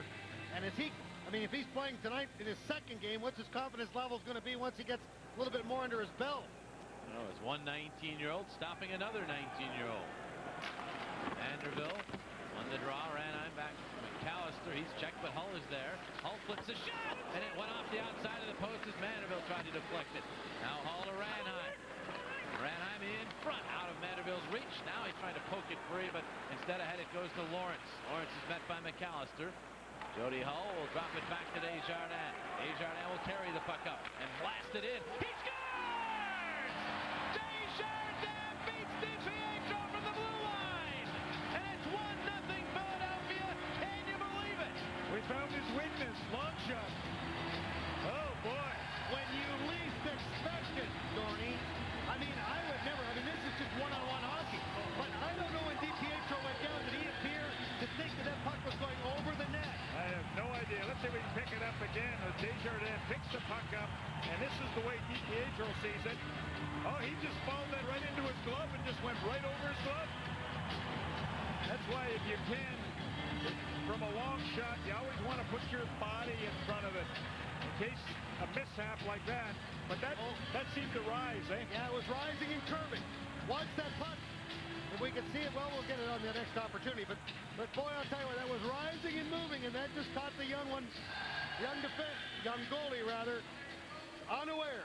5-game point streak for Desjardins. He has points in 11 of his last 12 games as he's climbed into the top 10, and now Czechmanek bats around a long-distance offering, and he's able to make the save and cover up, and then some pushing and shoving. Jody Hull gets the only assist on Desjardins' 10th of the year at 2:38 of the third. Desjardins also in the top 10 among defensemen in goal scoring. Yeah, well, your checking line was on the ice, and they have done an outstanding job for the Flyers. Game in and game out, they face top lines of the opposition, and they keep shutting them down, doing the job. And Desjardins, boy, I think he was just as surprised as everybody else was. Oh, yeah. That's just a shot on net. You know what's going to happen now? He'll be shooting the puck from the blue line the rest of the night now. You see, that's the perils of that butterfly. As soon as the shot's taken, now he's down on his knees already, and he's got to come back up with the glove hand. You can just see you're dead when you can't get that opportunity to get that pad or glove over. Well, that's the 9th player for the Flyers with at least 10 goals this year, so a very balanced attack. Chara knocking down a dump in by Primo, but he clears it all the way down the ice, does the big defenseman, making it icing as Richardson gets back for the touch-up. Jody Hull assisting on that. We've been talking about all the birthday boys. Mark Recchi today, Mr. Dornhofer tomorrow, Jody Hull celebrates a birthday tomorrow as well, as he will turn 32. And you know, congratulations to you, Dorney. And it's just, I was looking for a reason to celebrate tomorrow, and it's just great. Thank you very much. I really appreciate that. All right. Since when did you ever need a reason? Exactly. Whose birthday is it, Saturday? Somebody. There you go. yeah, They gave it away, Dorney. Your I age. can't believe that. I was so good to 48. 48. I don't think they're masked that bad, Dorney. Sorry. That must have been some kind of mistake. Yeah, it was a typo. I really want to thank the producer, Brian Cooper, for those numbers. Everybody's home right now trying to count it all up. I heard actually it was associate producer Jennifer Roman's idea. Oh. She found those pictures. We showed it between periods. Here's Flo LaPointe. Dave Scatchard. He's bumped by McGillis. Back is Primo. Ahead through Kenny Janssen. Out through center all the way down. No icing here. Eric Cairns to go back to play. Cairns spent most of the early season with a broken finger. Turns the puck over here. Gagne wrapped up by Scatchard. Still centered. Primo couldn't get it. It bounces free back to Terrien. They'll line it up. And he'll rip. Blasted it right off of Cairns' instep to the corner. LaPointe turns it over to Recchi. Recchi trying to get in front. DiPietro was able to get his stick in there and give him some trouble. He is very active, this youngster. And the Islanders now move out with it. Here's Billy McCulp. McCulp will rip from center. Czechmanek loves it, drops it down quickly and gives to Terry. And you see where Czechmanek was? He didn't go down into the butterfly. He stood up. He stared it right into the glove. Terry, nice pass to Fedotenko, the shot! Saved by DiPietro. May have been going wide on the short side. And the Islanders trying to clear the zone and do. Parrish ahead to Mark Lawrence, big forward. Lawrence barreling in. Sikora trying to tie him up. Lawrence trying to one-handed in front. Fedotenko blocked it aside. And then Terrien crushed Parrish. The pass to Fedotenko. He'll flip it ahead. Now Langkow in a race with Gallant. Langkow able to swat the puck deep. Chara will get to the disc. Around the wall is checked by Desjardins. Will be called a penalty. Boarding on Eric Desjardins. So the Islanders will get a power play. Boarding. Well, Was it Bort? Did he give it that again? Let's see if we can take a look at this. Eric Desjardins kind of looked at Terry Gregson and said, what? What was that? As they play Innocent Man from Billy Joel on the public address. Yeah. The violent check against the wall. Oh, yeah. See, as much as it was on an angle, sometimes, you know, they give you a little break because the player's not facing the boards, but on a 45-degree angle there. We'll give it to him. We'll give it to him. You're measuring the angle now. Is this what this game has come to? Measuring angles? The game angle.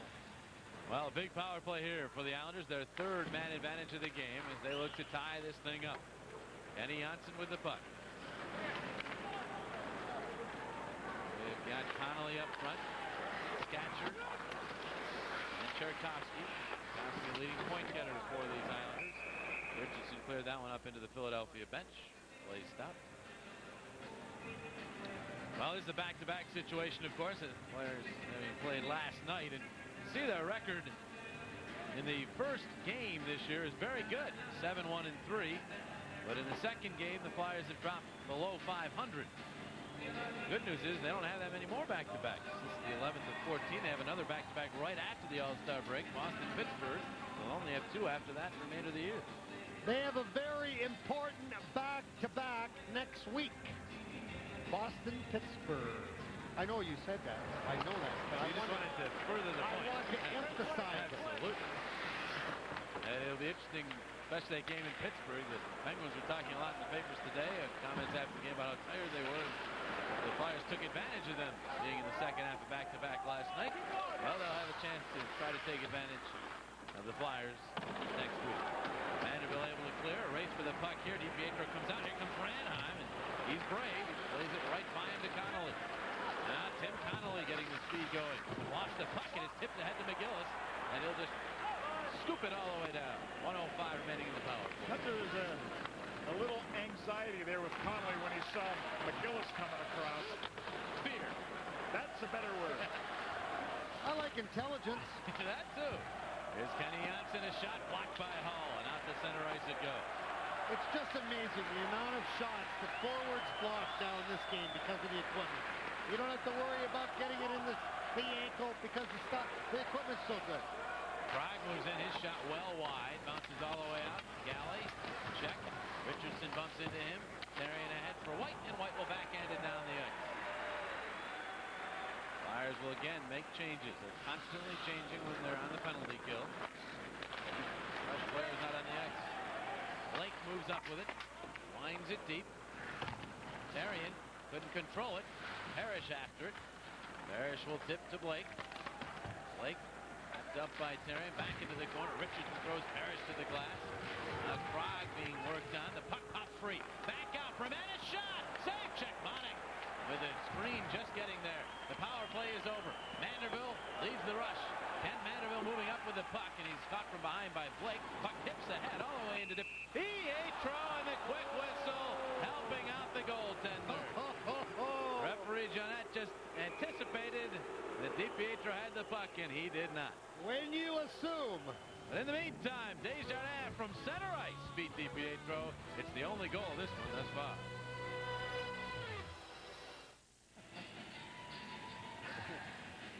February is the month for love, and what's love without a little bit of leather? Phil's Harley Davidson, who writes this, is having a great sale on leather jackets, vests, pants, caps, gloves, hats, and bandanas for the entire month of February. So stop by their store in Burlington, New Jersey. Yeah, I'd like to meet that person. That's my next trip. Leather jacket with a bandana. Yeah, wear that polka dot shirt with it. That'll work. Here's Desjardins going back to get the puck for the Flyers. A 1-0 game. 13 minutes and change remaining. Langkow moving in. Langkow. Center that went off of Kenny Janssen. Denko blew a tire going after it in the corner, but he continues to scramble for the puck. Janssen who comes away with it. Pass ahead. Flipped away. McAllister's back. With the blue line, it's Tonkin getting to Fedotenko moving well. Fedotenko stopping, waiting, dropping it off for Desjardins. Desjardins now flips to Langkow. Down low it goes for Tocchet. Quick Tocchet to Benetenko. Quick shot blocked. Bouncing puck and moving up with it is Steve Martin. Diminutive forward. Over Tampa Bay in a trade. Murray did get the return feed there. Desjardins able to whip it up the wall. Williams steers just out to center ice. You know what's really amazing? When you're in the American Hockey League and you're short, you're short. You get to the National Hockey League and you're diminutive. Yeah, but, you know, there's a certain eloquence to the NHL. You haven't grown at all. No, you go from short to diminutive. It sounds better, doesn't it? It does. You're elegantly short. I was never called diminutive. You can't even say it. It was far too intelligent for me, that's why. Here's McGillis to Richardson. It's batted across ice, but the Islanders keep it in the zone. Thunderous hit by McGillis as he knocks Krog down. And Stock waiting and then fluttering one that Williams will just swat into the New York Islanders zone. Flyers changing up. Pass ahead to Scatchard.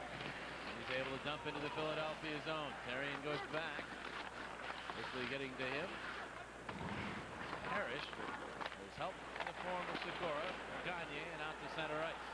Islanders, give them credit. They're still playing a tight checking game, not giving the Flyers a lot of room to work with. Chara nearly decapitated Tim Connolly with that pass out of the zone. I've always felt those passes are a little hard to pick up. Yeah, high. And DiPietro will hang on to the side of his net. Well, coming up after our hockey coverage on Comcast Sportsnet, of course, it's Toyota Sports Night. There's the menu for you. College basketball, pro basketball.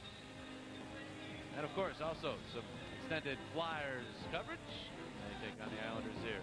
Neil Hartman, Lance Crawford. Those stories and more right here on Comcast Sportsnet. Well, Mark Recchi, one of the hottest players in the NHL during the month of January. And those numbers certainly illustrate that. Islanders have done an excellent job against that trio tonight. When you talk about space, they haven't had any. And they haven't had time to execute the way they normally do. Hall wins this draw back to Desjardins. The shot! DiPietro the save. And he'll cover up. He was very deep in his net there and almost didn't appear as though he saw that shot until the last moment.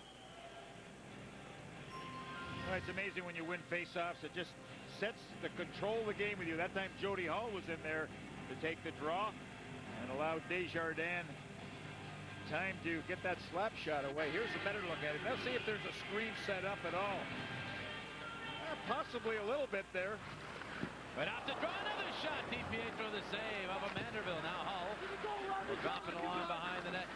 Those two wins against 5 a point to a pretty good face-off guy in his own right.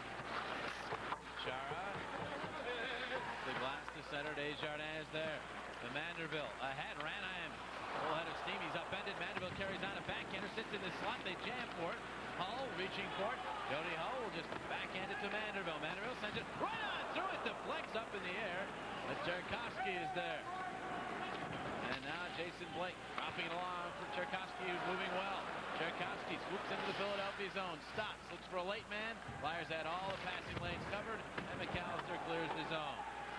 That play was over once McAllister challenged Cherkasky to throw the ball. You give him some time, he's going to make a play. Cherkasky's pass here deflected, but Hyatt still able to control. He'll move in. The wrist shot saved by Czechmanek. Got it in the glove. Hang right on. Now, forechecking is everything in this hockey game, and Mark Recchi is one of the best. He has the speed to get there, but watch this play. It looks like an easy out. Just nonchalant going back. Here comes Recchi. As Terrence turns, so does Recchi. Now, from this position here, look at the pressure that the Flyers apply. That's all about being dedicated, getting in there, mucking it up. He turned, anticipated the turn, and made a wonderful play in the offensive zone.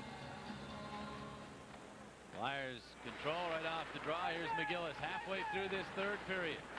Flyers nursing a 1-0 lead. McGillis quickly ahead to Primo. Primo to Recchi. One-timer blocked by Cairns. Now in transition, McCult moves up 3-on-3. McCult will just dish and then chase. McGillis will certainly get there first. Cross ice, that one with a rocket pass. That'll stay in the zone. Oh, no, it won't, they say. Offside. It's Cairns trying to keep it in. Primo in some pain.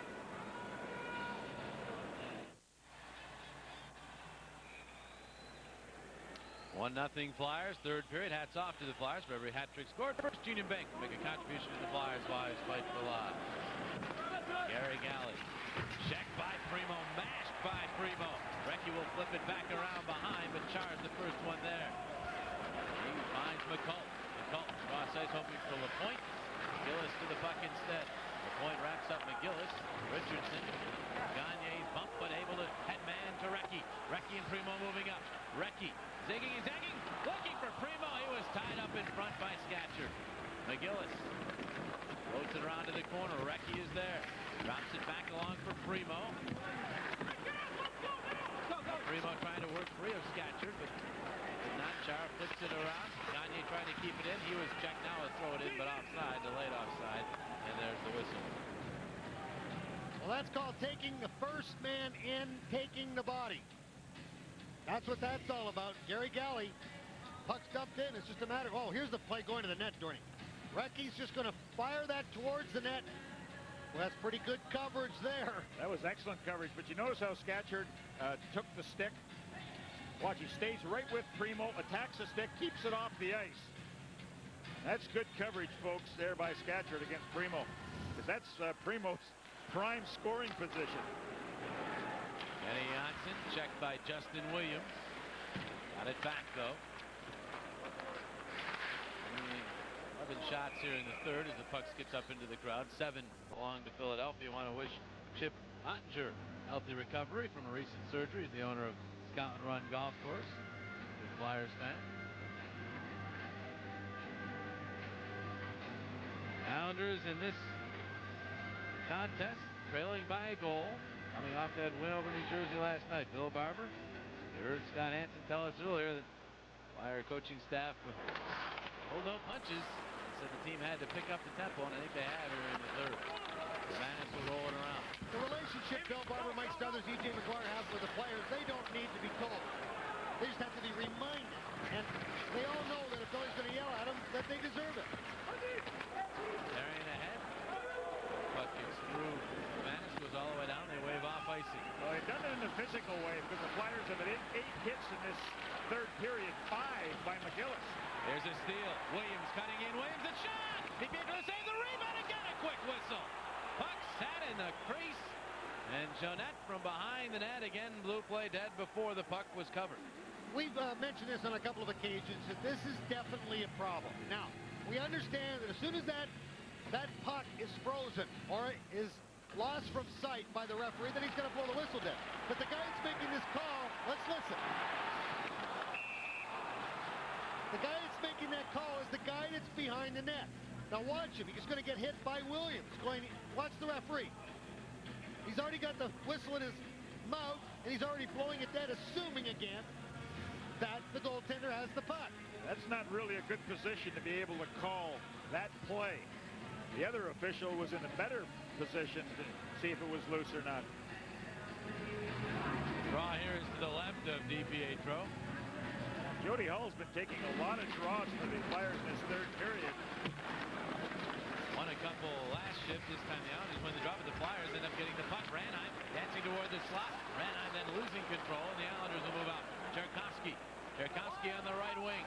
He'll stop, flip it all the way across ice, airborne, and then Blake could only play it back to the other corner. He was too deep to do anything with it.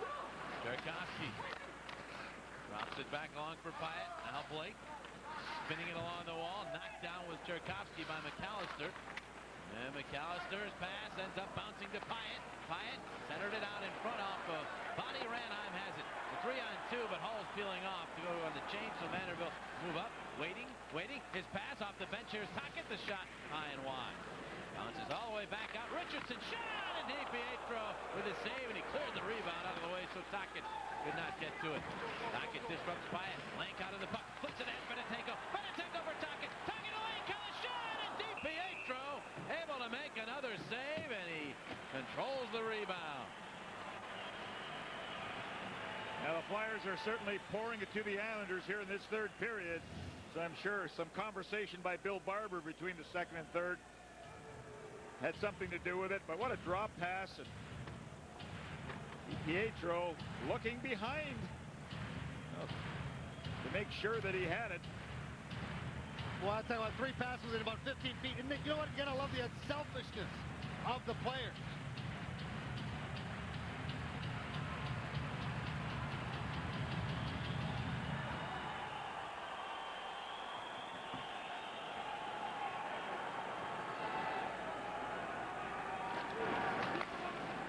Off the face-off, Chara. Flip it ahead. Flyers with twice as many scoring chances as the Islanders in this game. They have one more goal. Here's McGillis. Bounce one in. Pietro. Watch the puck back to McGillis. The shot blocked. Bounces to Primo. Primo hands off to Gagne. Gagne for Recchi. Now it's Primo. Being pushed at by Galley. The puck squeaks into the corner. Recchi to Gagne. Gagne trying to center. It bounces out into the slot. Recchi got his stick on it, but it'll bounce to the wall. Recchi throws his weight into Scatchard, getting a rise from the crowd. The shot, Richardson. Whistles high and wide. LaPointe trying to clear. McGillis pinch to keep it in. And Primo will shovel one down low to Gagne. Gagne waiting, centering for Recchi. He was spun around and dumped. No penalty. That probably prevented a goal. McCult the other way to LaPointe. The shot wide. All the way out. Scatchard let it go. The Flyers will get to it. Here's Fedotenko. Trying to play it in. He does to Therrien. Therrien back for Fedotenko, deflected away. Now McCult will flutter it through center. Langkow able to knock the puck down. Langkow will play it in.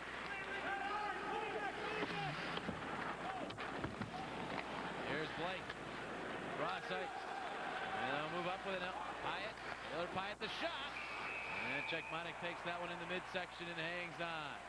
He'll step aside. Mark Recchi thought he had some insurance for the Flyers here, but Scatchard tied him up. It's still 1-0.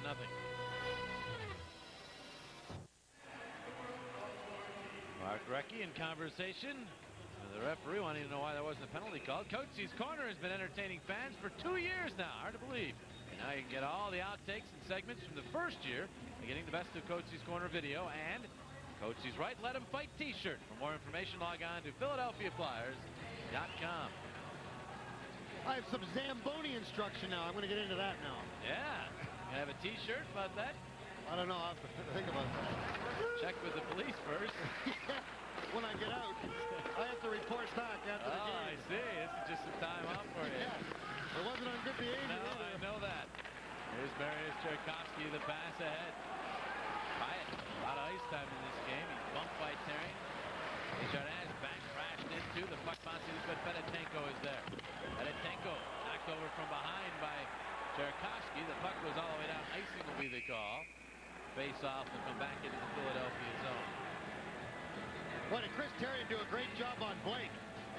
Not only took the body, then he got into a little rhubarb with it, lost his helmet, but it's what they call taking the body. Didn't let him go. Let's take a look at our Jeep storyline. With 4:59 remaining in the third period, Eric Desjardins gets the only goal of the game, his 10th. Roman Czechmanek is perfect on shot saves and power plays on either team. Woo. So be it, though, Dorney.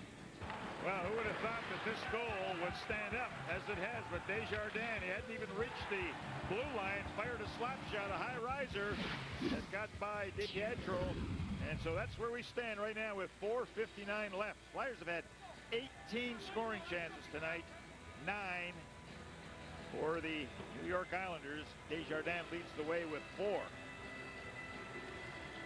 Desjardins feeling better. Hamstring injury he had earlier in the year. See it in his play. He's really been playing well over the last 10 games. Nice pass ahead to Peter White here. White, drop pass for Williams. Williams makes the move, trying to cut in, but lost control just as he got a step on Janssen. That's where you might entertain shooting the puck. It seems when Justin Williams has problems, try one more move. There he's going to try to line up the one-timer. He's tipped away. Look out here. 2-on-1 developing. Here's Parrish waiting, holding. Goes all the way around. Czechmanek down and out, but he's able to block the centering pass. And now he has the puck in his glove. They were very slow blowing the whistle. Finally they do, and now a tangle up behind the net is McGillis.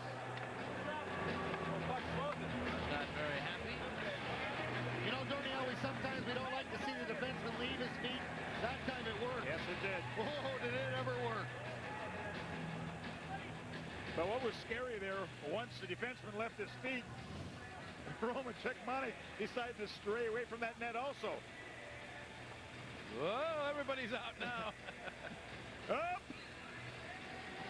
Yeah, actually, Cechmanek used his goal stick to cover up from that puck coming in front of the net. Watch this. Now turn around, goal stick down, stop the puck. But look at the coverage the Flyers had in front of the net. Boy, did Luke take that pass away from Mark Parrish. He had nowhere to go. Ended up below the goal line. That's good coverage. Woo. Good play in his 1000th game. Desjardins misses connection from that pass. Drive. Lucky, so it turns into an icing. Well, the Flyers, this is actually another pit stop, folks. As we've had to come up with all kinds of different nicknames for them. Road Warriors, on the road again. Here we go, Road Scholars. That's a good one. As they won 3 of 4 on the road, come home for this game, and then 4 more on the road. 2 of them against these Islanders out at the Nassau Coliseum. And then after that, 13 of 15 at home. So it finally ends the road spell for the Flyers. But when you think about it, 17 of their last 22 when they're done with this stretch will have been on the road, and they've made up ground on teams in the Eastern Conference.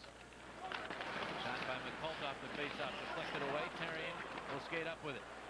And he played it right to Wade Flaherty, the backup goaltender of the Islanders, on the bench. Play stopped.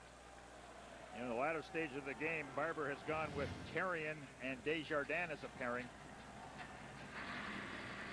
Watch this. Now, you're going to see the faceoff come back, but watch Gagne. Now, Gagne's got 2 ways he can go. He can go out to the point man, but he knew, listen, I got McCall right there. I'm going to come out and I'm going to intercept that pass or intercept that shot. That's a nice play by Simon Gagne. You have to recognize where the dangerous area is. I mean, the coach says, well, you got to go at the point. But if the puck is going to the slot, you got to change direction and take that man, which is what Gagne did. Faceoffs relatively even. Islanders win this one.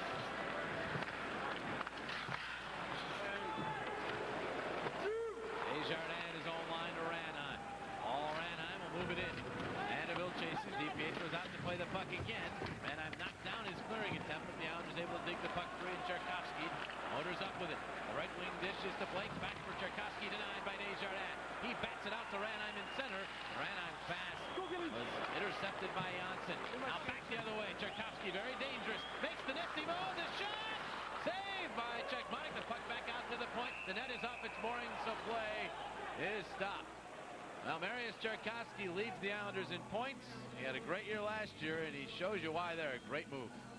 There's not many players that can, they'll do it kidding around in practice, but there's not many players that can do it in full flight, cutting in, man inside, trying to cut in from right to left. He'll just drop the puck back into his skates and then bring it up. Oh, Dorney, is this outstanding? And a great play. He just got a little too deep. Yeah, you really want to focus your attention on the logo, but wonderful move. But look at how Cechmanek covers that short side. I mean, you're over 6 foot.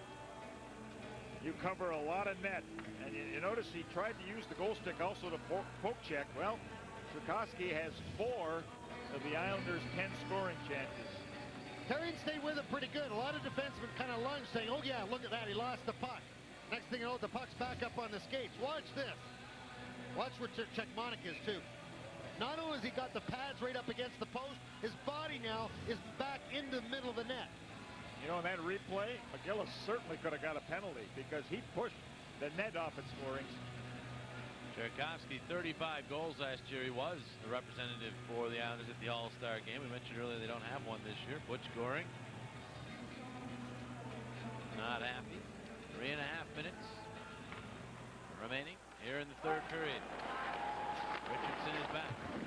Throw it ahead.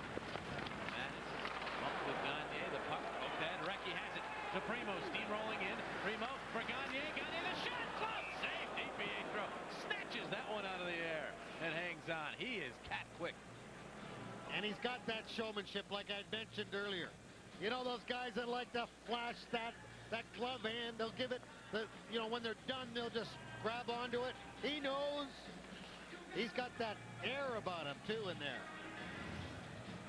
Yeah, it looked like kind of a broken play here where the puck is bouncing like crazy, but Primo knows that Gagne is there, and even Gagne had trouble with that puck because it was bouncing all over the place, so he did not really get good wood on that.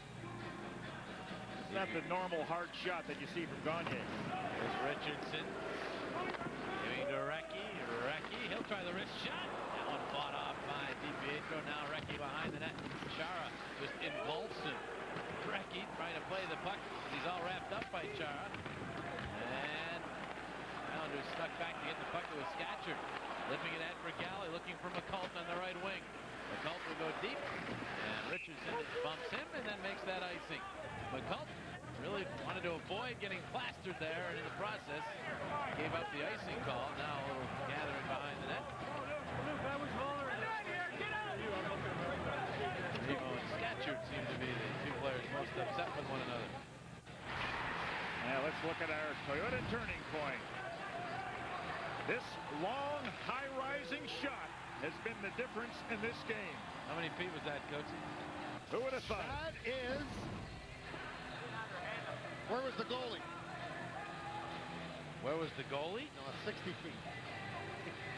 Yeah, but if he's way outside.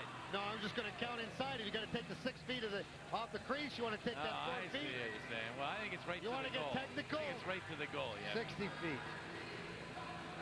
Well, a little outside the line. You're right. I want a measurement. 11. Desjardins, that's the only goal of the game. Otherwise, the goaltenders have been outstanding. There's Therrien. 1-1 toward the slot. Knocked down. Islanders move up. Dixon Blake will flip it in. Czechmanek comes out. Guys it to Desjardins, who's knocked down. Now Parrish finds it up, but Desjardins gets back up and has the puck. Ahead. Rocket could not get his stick on that. It'll be icing unless Whittaker can get to it. He's tied up, so he cannot. And so the icing call with 2:27 on the third period clock. This is going to be very interesting when Butch Goring instructs DiPietro. And this, we talk about DiPietro coming in, added that third defenseman, being active, coming out, getting the puck. But here, the ability to skate to the bench quickly when you're pulling the goaltender. That all comes into play. Try to keep an eye on how quick he actually is.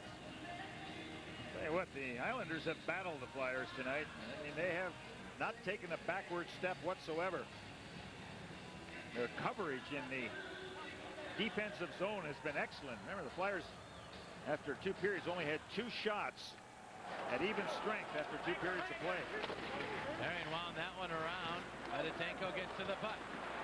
Ruslan Fedotenko wrecks the puck into the Islanders zone. DiPietro stops it, chips it along the glass. That'll round off of Jody Hull's skate. And finally is swatted out to center. Scatchard batting it forward. It's poked at. Now Scatchard brought it in offside. So they'll drop the puck in neutral zone.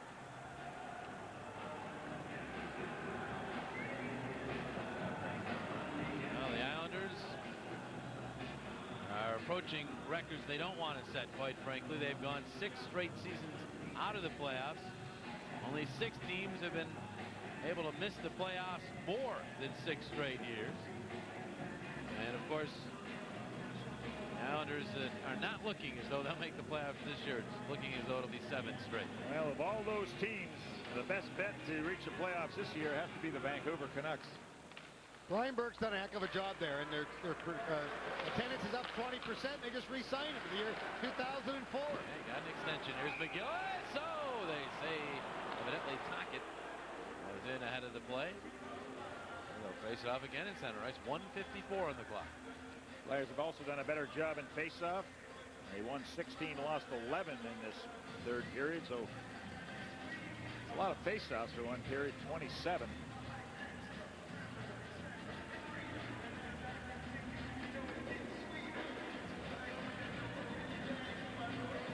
Lane Cow and Jason Blake on this face-off. Blake able to win it back to Galley. Gary Galley away from Rick Tocchet. Now Blake it up. Langkow finds Fedotenko. Fedotenko went across the line. His pass for Taka went off his stick.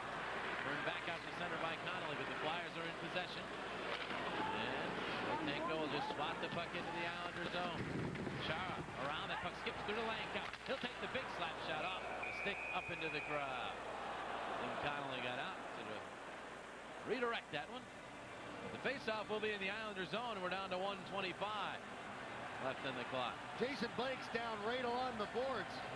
I don't know if he blocked the shot, where they got hit, was away from the play. Not very quick to get up. Of course, came over as one of those conditional. It traded for a conditional or future consideration player down the road for the Los Angeles Kings. Yeah, everyone joked at the time that they got the wrong Blake in the trade. He collided with Fedotenko right in front of the penalty box. But the Islanders, all kidding aside, have been very happy with this guy. He Works hard. Yeah, really a hard-working guy who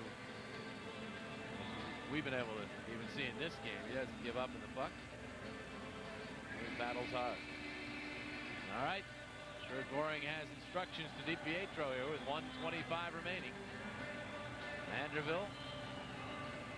Scatchard ready for the draw. Vanderbilt wins it. Back to Desjardins. He'll take the shot. DiPietro able to spot it and make the glove save. He'll hang on. And they'll do it all over again to his left. Notice how accurate Desjardins has been in tonight on his shots from the point. I think every shot that he's taken has been on the net. And again, it all starts from a face-off win. Now, no pressure, so why not move in a little closer? But see, nobody got in front of the net. So DiPietro will follow that right into his glove. You know, just because you don't go in front of the net, you know, the Islander defense has something to do with that. They're trying to prevent you from getting in front. So like I said, Islanders have played good defense tonight. Clear the zone. It gets through Terry, and he has to react fast. Skatcher getting behind him. Skatcher trying to center, blocked by Vanderbilt.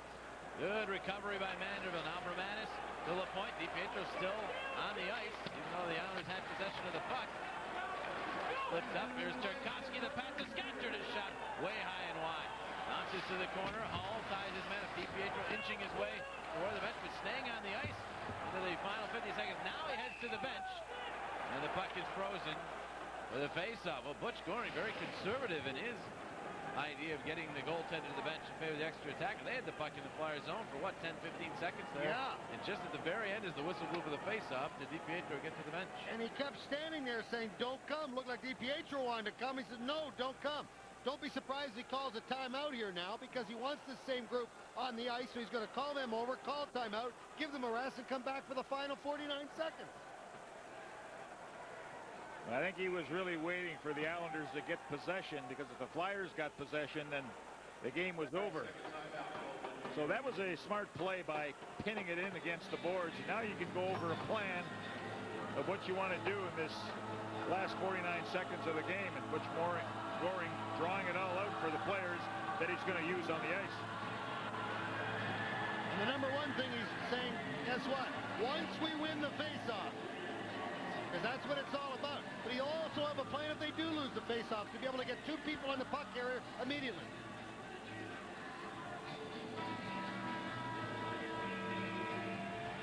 And the U.S. Healthcare, great save of the game, and it goes to Roman Cechmanek. Look at that, just gets the blocker right up. And then right there, see right there for the rebound? He's square right in the middle of the net. He did not go down. He stayed up. And we saw earlier when DiPietro went down, he couldn't recover, and the puck just went flying over his head. An interesting matchup here. Scatchard had his way with Keith Primo in the first period on faceoff. Primo came back in the second period, and here they are at it again. Ready? Puck is dropped. It bounces forward. The Islanders getting a quick shot. Save. Cechmanek had trouble controlling the rebound. Finally, he was able to gather it. And Scatchard begins making some shots at Desjardins. Oh, Roman Cechmanek seemed to handle the shot with no problem. And then all of a sudden, he had all kinds of problems controlling the puck as the Islanders were buzzing. Again, the face-off draw where Scatchard, by the narrowest margin, won it, but Cechmanek not able to handle that shot. And then finally it was shot right into him. Actually, it was Primo that nudged it ahead instead of trying to get it back to his defenseman. You know, the Manderville line has been against this line all night. Barber elects to go with his top scoring line here in the waning moments of this regulation game. It'll be Primo and Scatcherd again, this time to the left of Czechmonic. Empty net for the Islanders. We wait for Steve Miller to drop the puck. He does. And the Islanders win it. Here's Kenny Janssen moving to the middle of the ice. And then flipping one. Batted down. Recchi finds it ahead to Lankow. Back for Recchi. He's got the empty net. There it goes. He scores! Point number 400 is a Flyer. Empty net goal for Mark Recchi. 2-0 Philadelphia. A gift for the birthday boy.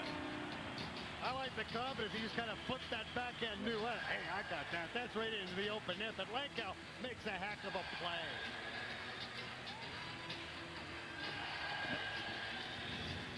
Now, right from the face-off again, the play comes to Lankow. He's hooked from behind. But Recchi, what he does is he waits until it gets over center ice and then deposits the puck into the zone and right into the net.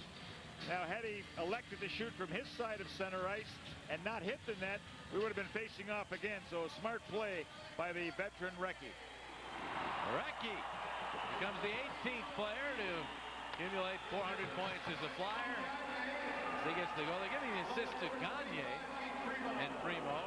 Lankow certainly made that play, so they'll have to change that. Final 13 seconds of this one. Here's Sikora to McAllister. He'll tip it through center. And now Chara controls. This one comes to an end, and a fitting send-off to the All-Star game for this guy. Roman Czechmonic registers his 5th shutout on his way to Denver to participate in the All-Star Festival as the Flyers beat the Islanders 2-0. And the Flyers continue their red-hot hockey. They've now won 6 of their last 7. Well, like Bill Barber would say, we always seem to find a way to win. It was not easy against these pesky Islanders as they played a strong defensive game. But that long shot by Desjardins and then finally an empty netter sealed the victory. So Czechmonic able to outduel DiPietro. The Flyers get the win. Tonight's third period was brought to you by Tenet Healthcare. Our hospitals and doctors strive to build healthier communities. And by your local Quality Plus Ford dealers. Well, coming up after our hockey coverage and the post-game show, it'll be Toyota Sports Night. All kinds of stories to cover for you. Let's get a preview of that program by sending you downstairs to the studios with Neil Hartman and Lance Crawford.